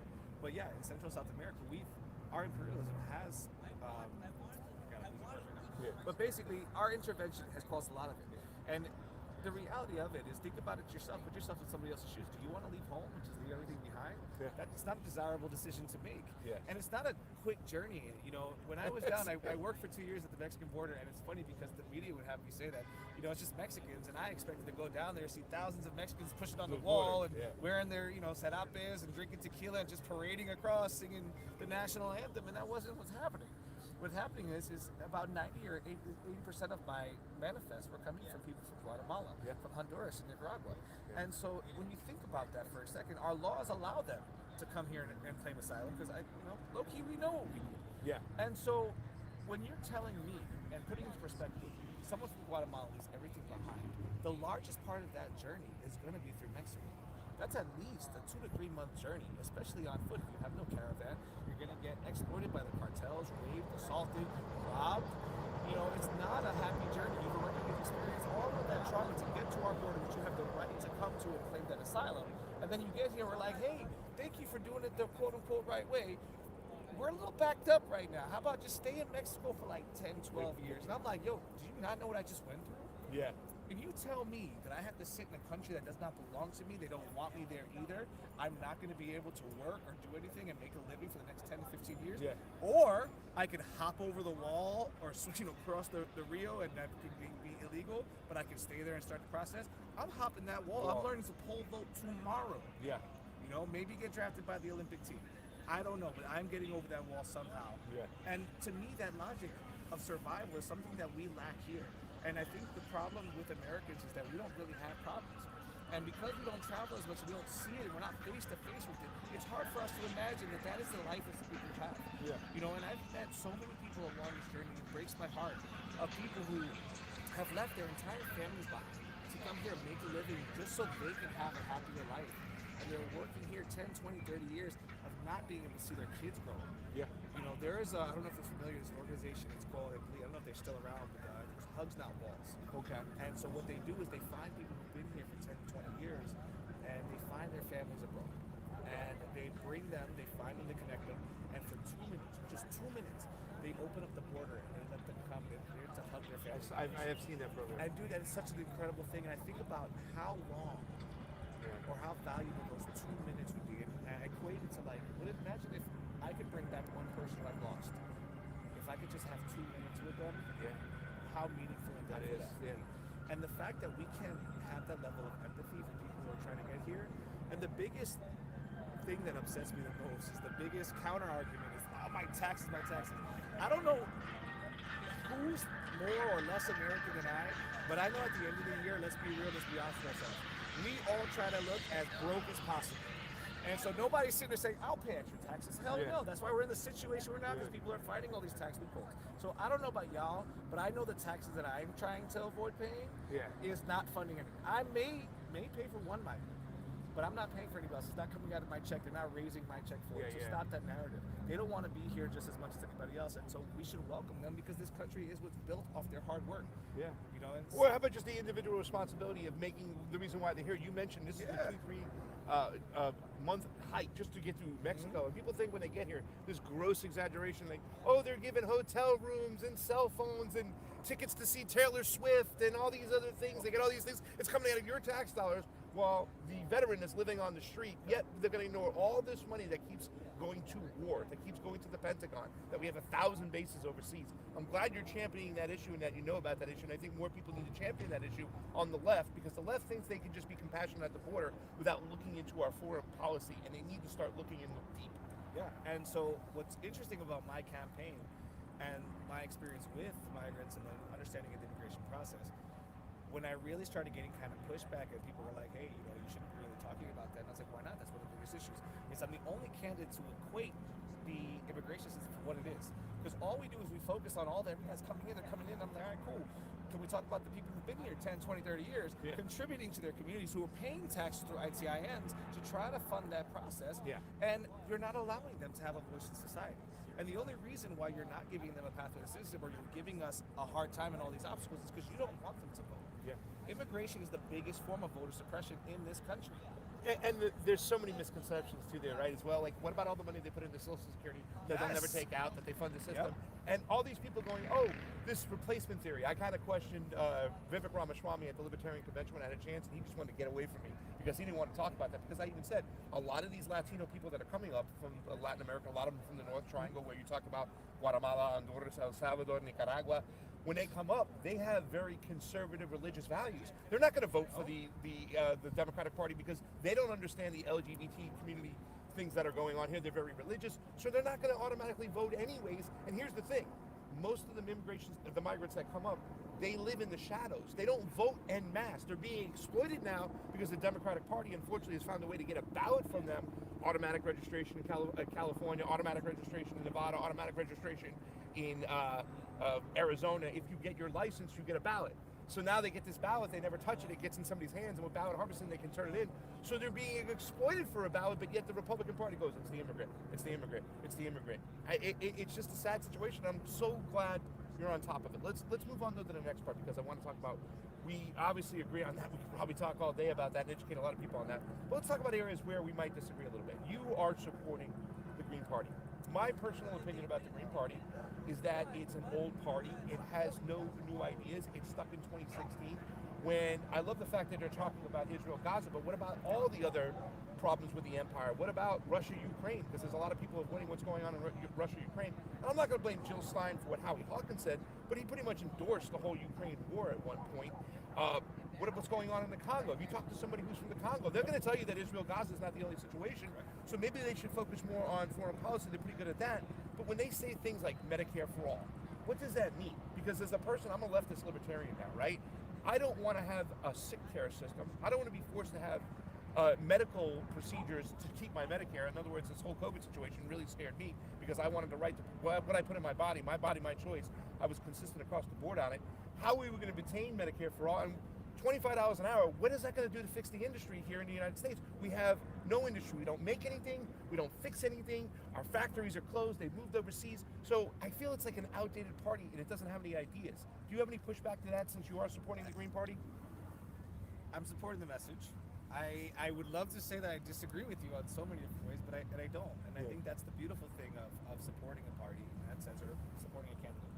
I believe that the message is more genuine than what we're hearing and being lied to. I mean, we're talking about parties who have been in control, and the Green Party is trying to get some kind of level of control, but we're talking about two parties who've been in control for a long time, promising all this stuff and they don't do anything. It's really one party, right? It really is. I think they're the exact same party. It's just they work together for their own personal interest. The Green Party, I think, is a great momentum builder now. I agree with you. A lot of the things are outdated, and one of the things specifically that I do disagree with the Green Party is they're not a proponent of nuclear energy. I am. I've done my research. I'm looking into a lot more things. I'm trying to grow that knowledge as well. But from everything that I'm researching, if you really want to push for a greener future, you have to be able to supply the demand for it. Yeah. And we're moving towards a dependency on this green energy, but not being able to supply it. And so when you're going to sit there and make those pushes and not have that supply for it, it's going to fail. And if it fails, the first people to come in and told you I told you so are going to be the coal people that you're talking about. Yeah. Now, not that I'm against necessarily the coal industry for Syria. I don't think we should have a public land. I think private contracts, go ahead, do your thing. Yeah. But I think we should be having a balance. I'm open to people having the choices and having that freedom. If you want to use that avenue, great. But I want to make sustainable and renewable resources a lot cheaper for everyone, so you can have and prefer those choices. If you want to spend more, awesome. Yeah. But I think that we should be able to have that balance and have those conversations with both and understand that this is an industry that does make money. All of these other countries that are making money off of oil are benefiting and they're profiting while we're suffering. Yeah. And we have some of the largest oil reserves in the entire world. So why not make it so that we can only export and not really just rely it on heavily over here and then use that resources to do it? But that's where I disagree with the Green Party in that sense. Yeah. $25 an hour, same thing. You know, I don't think, when I think of legislation like that, I think of the small businesses. Yeah. You know, and I think of, can I afford to pay my employees $25 an hour? What is that going to cost me? And I think the problem with that is that there's different fair market values for the occupation and what the return is going to be. Yeah. And so you just can't assume that whatever I'm producing is going to maintain enough to keep that there, and it's going to end up hurting us in the long run and favor the monopolies of the country here. Yeah. And so how I countered that was, obviously I'm a proponent of universal basic income, which is a form of, okay, let's raise those taxes for people who are removing jobs and taking away from the labor force. And that can supplement that. So I no longer have to worry about raising the minimum wage because they already have that base. Yeah. So now they can make a conscious decision saying, hey, this is a livable area where I can now supplement it with other income and I can work for those mom and pops. Medicare for all, I don't necessarily like the wording behind it. And it's very interesting. I think Medicare, well, not Medicare for all, I think healthcare is a human right, but we have a sick care system. And that's the problem right now. I don't want to be plugged into a system where these doctors that are just tied to Big Pharma have to tell me what to do, and I have to obey that. Correct. And I agree with you. And so I deviated from the talking points because everything here that we talk about on our and I deviated away from all of that. I incorporated actually my immigration plan because what I did find from working with a lot of these migrants, believe it or not, as many people will think they're criminal, they're really bad people. No, dude, I spent days with thousands and thousands of these people every single day, and I never felt threatened not one single time. Not only that, but they were licensed professionals in the countries in which they came from. Yes. So we have people here doing yard work, doing culinary work, Yes. who are doctors, Yes. licensed professionals, that we are losing out on all that talent. And I thought to myself, I'm like, I want to expand our healthcare in that sense. So one, everybody came to me and said the same thing about Medicare for all. It's like, well, your healthcare, but who's going to pay for it? Because you're basing it on the current system we have now, which is already overpricing everything else. Yes. You know, I was able to, when my buddy lost his insurance here, he was on metformin. Now, granted, I might get in trouble for saying I smuggled drugs across the border. But my buddy lost his insurance here. So his choice was to either pay out of pocket, which is astronomical. He needed metformin, which is not even that serious of a drug. Yeah. And so he was paying $26 a month with his insurance. Yes. I was able to go into Mexico, cross the street from El Paso, and buy 2-year supply of metformin for $30 and ship it to him. 2-year supply for what it was, the cost of what he was paying per month. Yes. For the same exact medications, we're doing the exact same thing. Me and Frank, you got a lot in common. I'm smuggling ivermectin. This guy's smuggling yeah. I mean, We we're make like I get 20 cents a pill, and I'm walking across the border with it. You know what I'm saying? But that just blew my mind. My buddy needed a tuberculosis scan of his lungs, X-ray. And so they wanted to charge him $450 in El Paso. We crossed the street into Mexico, $15. They printed it out and gave him a disc of his X-ray for $15. Yeah. Same exact service, and they're coming out with a profit. So if we remove that institution from us, now we can balance out what it is. If we could open up the borders to the medications that are coming in, the same pharmaceutical companies that are making them here are making them over there. Yeah. And then, in fact, they're doing the research all over the world. And what's crazy about the medications that we use is they come from ancient principles. So you're talking about holistic and alternative medicines that work, that come into our forms of pills, and oftentimes are watered down so they don't actually fix the person. They just kind of keep them going, keep that money flow and money train rolling. So I wanted to expand my healthcare plan to holistic and alternative medicines because it's your choice to how you want to be treated. And that's a real Medicare for all program, right? Like you don't have to, you're not pigeonholed to. And so I called it, because it was so inclusive, I called it, my campaign was called Generational Health, where from womb to tomb, you're covered, which focused a lot of my communities, the Latinos and Black communities, are not getting the proper prenatal health care. And that's where it really starts. If you focus on that prenatal care and start developing that baby going forward, going on, then you're going to start reducing those developmental skills and those learning disabilities. And you have to start from the core, but you have to be passionate about it. But when it comes to the lobbyists and coming into that corporate greed, and people are willing to sell the soul of a human being for profits, and that's fucking disgusting. It's kind of crazy because we were saying the other day, if October 7th never happened, you probably see me wearing a Kennedy shirt right now, right? Because October 7th happened. Because he also talked about the whole sick care system, right? Like, it's not just about healthcare when you get sick. Why are we getting sick as Americans? Why are we the most obese nation? We're the only nation where our poverty are obese, and that's a serious problem. So I love your whole plan. Final question. I think I'm going to be supporting or voting for Chase Oliver. Now I don't believe we have a fair election system. I believe it's fraudulent, but I believe it's my human right to vote. I believe everybody voted. I believe Adam and Eve had a vote. Eve won the tiebreaker for whatever reason you want to think. But I mean, I honestly believe that voting is always going to be consistent. We're going to have a commonality of like, all right, the majority says we do this, but not. We have to play in the sandbox together nicely. So therefore, I'm going to go stick with the Libertarian Party, even though I don't agree with Chase Oliver on a lot of issues, but I do believe his ideology is different than his views, and I believe he'll stick to his ideology. And right now, I think we have way too much government overreach. I believe in my civil liberties, whatnot. You could have easily chosen Cornel West over Jill Stein. What made you choose the Green Party over maybe Chase Oliver, over Cornel West? Why specifically the Green Party? Because we were talking about energy. And I think that another problem that the Green Party has is they're too much of a woke party. Because they look at the Green New Deal, they look at oil coming out of the ground as dirty and unhealthy. But you know this, in Latin America and Central America, oil and energy can mean warmth for grandma, can mean lights for little kids to go to school, can mean so much more than there, and they can't get their mind there. Why did you choose the Green Party at the end of the day? So I'm biased because I do love Chase Oliver. I've met him many times. I actually debated him in January in New Hampshire. They had a little forum of all the different party folks. And you were up there. Okay. And I was so happy when he won the nomination. I'll tell you what I love but dislike about the Libertarian Party. It's very inclusive. I think it's probably one of the most inclusive parties out there. But I think the downfall is it's also too inclusive. And so there's too many different spectrums of Yeah. the Libertarian Party, and they can never agree on anything. There's so much, and I get it. Are you saying they can't get a centralized message No. in a decentralized party? I know, it's like, I feel bad for Angela. I'm like, Angela, I don't know how you deal with these New Hampshire, the Jeremy Kaufmans and all these guys. It's like they're ruining it and stuff. But I do understand that, and that is a problem. But please, And it's continue. just so, but it also too is a lot of the Green Party. It's more for the person, and I think that's the beautiful thing of it. Like, I'm never going to judge you for who you vote for. You know, I could have easily fallen in line with the DNC and said, you know what, it's my party. I guess I'll vote for this chick. No, you know, Jill Stein is fighting for things that I'm passionate about, and whether or not I agree with them completely, no. But do I think they're going to give a platform to some things that are important to me? Okay, absolutely. And so that's how I'm going to dictate my vote. And I'm hoping that, no, my vote is never, and that's the misconception too, your vote is not going to be a wasted vote. My vote is not a wasted vote, it's information. And so what information is, it shows how many people are not voting for what's going on now. And that information is important to them, and it should be important to us for voters, because now you should sit there and say, hey, why did, you know, like, for example, last election, I voted Joanne Jorgensen. Okay. In I couldn't 2020. vote for Joe Jorgensen, but I know what you mean.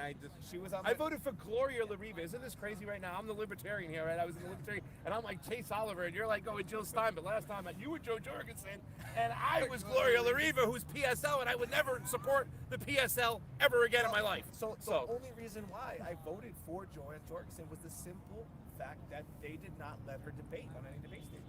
And I said, so because you didn't allow her to have a voice, I'm going to cast my vote to show that I want her to have a voice.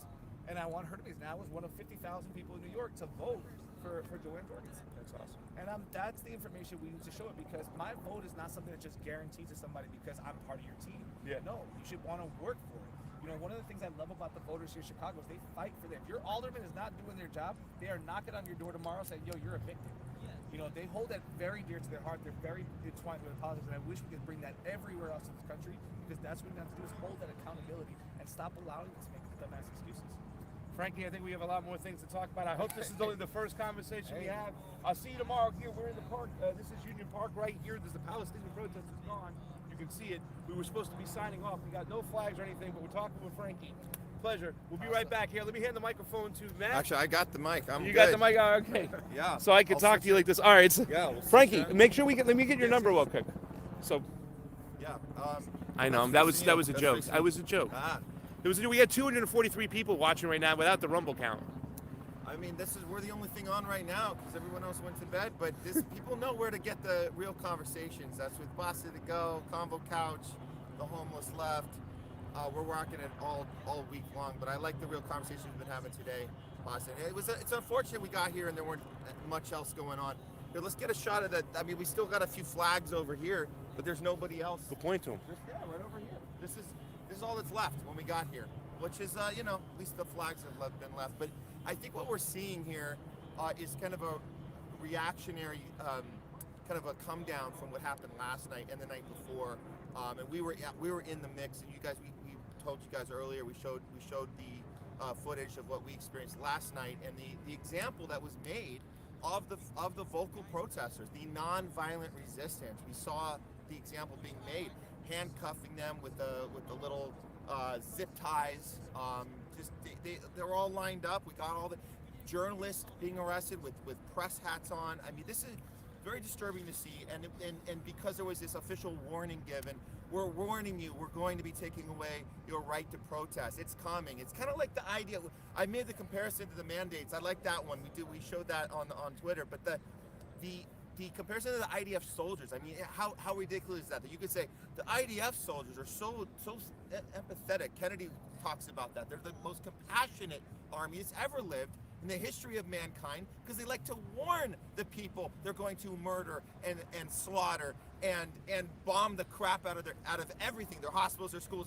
We know the whole list, but because they warn them before they do it, that's okay. And that's kind of a little bit of what we got, a little piece of that last night, where the cops said, hey, you know what, we're giving you a little countdown. When we're done counting down, we're gonna arrest you mother effers, because you don't have a right to protest, non-violent resistance. No, we do have that right, and I appreciated that.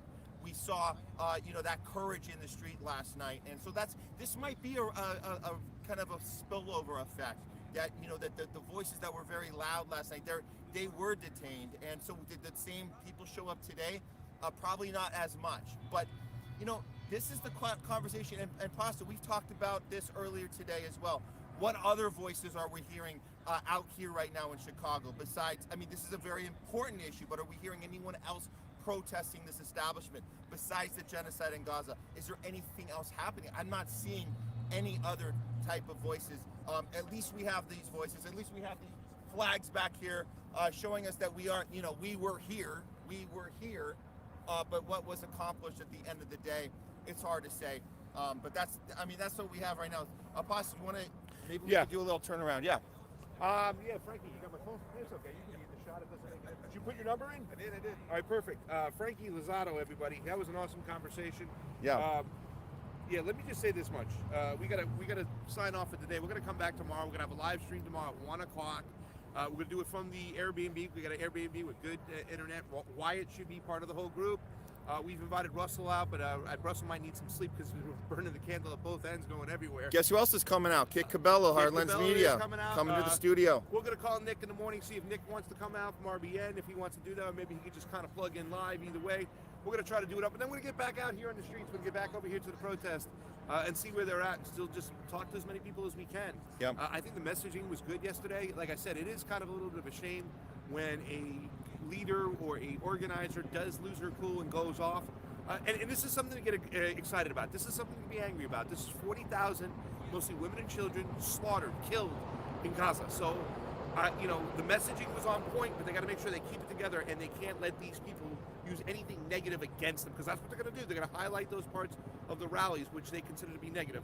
That's it for today. Craig Pasta Jardula, Matt Weinglass, Don DeBar in the studios, Jayme CheeseSlice. We love you. We'll see you guys tomorrow. Until then, it's time for pasta to go. You guys ever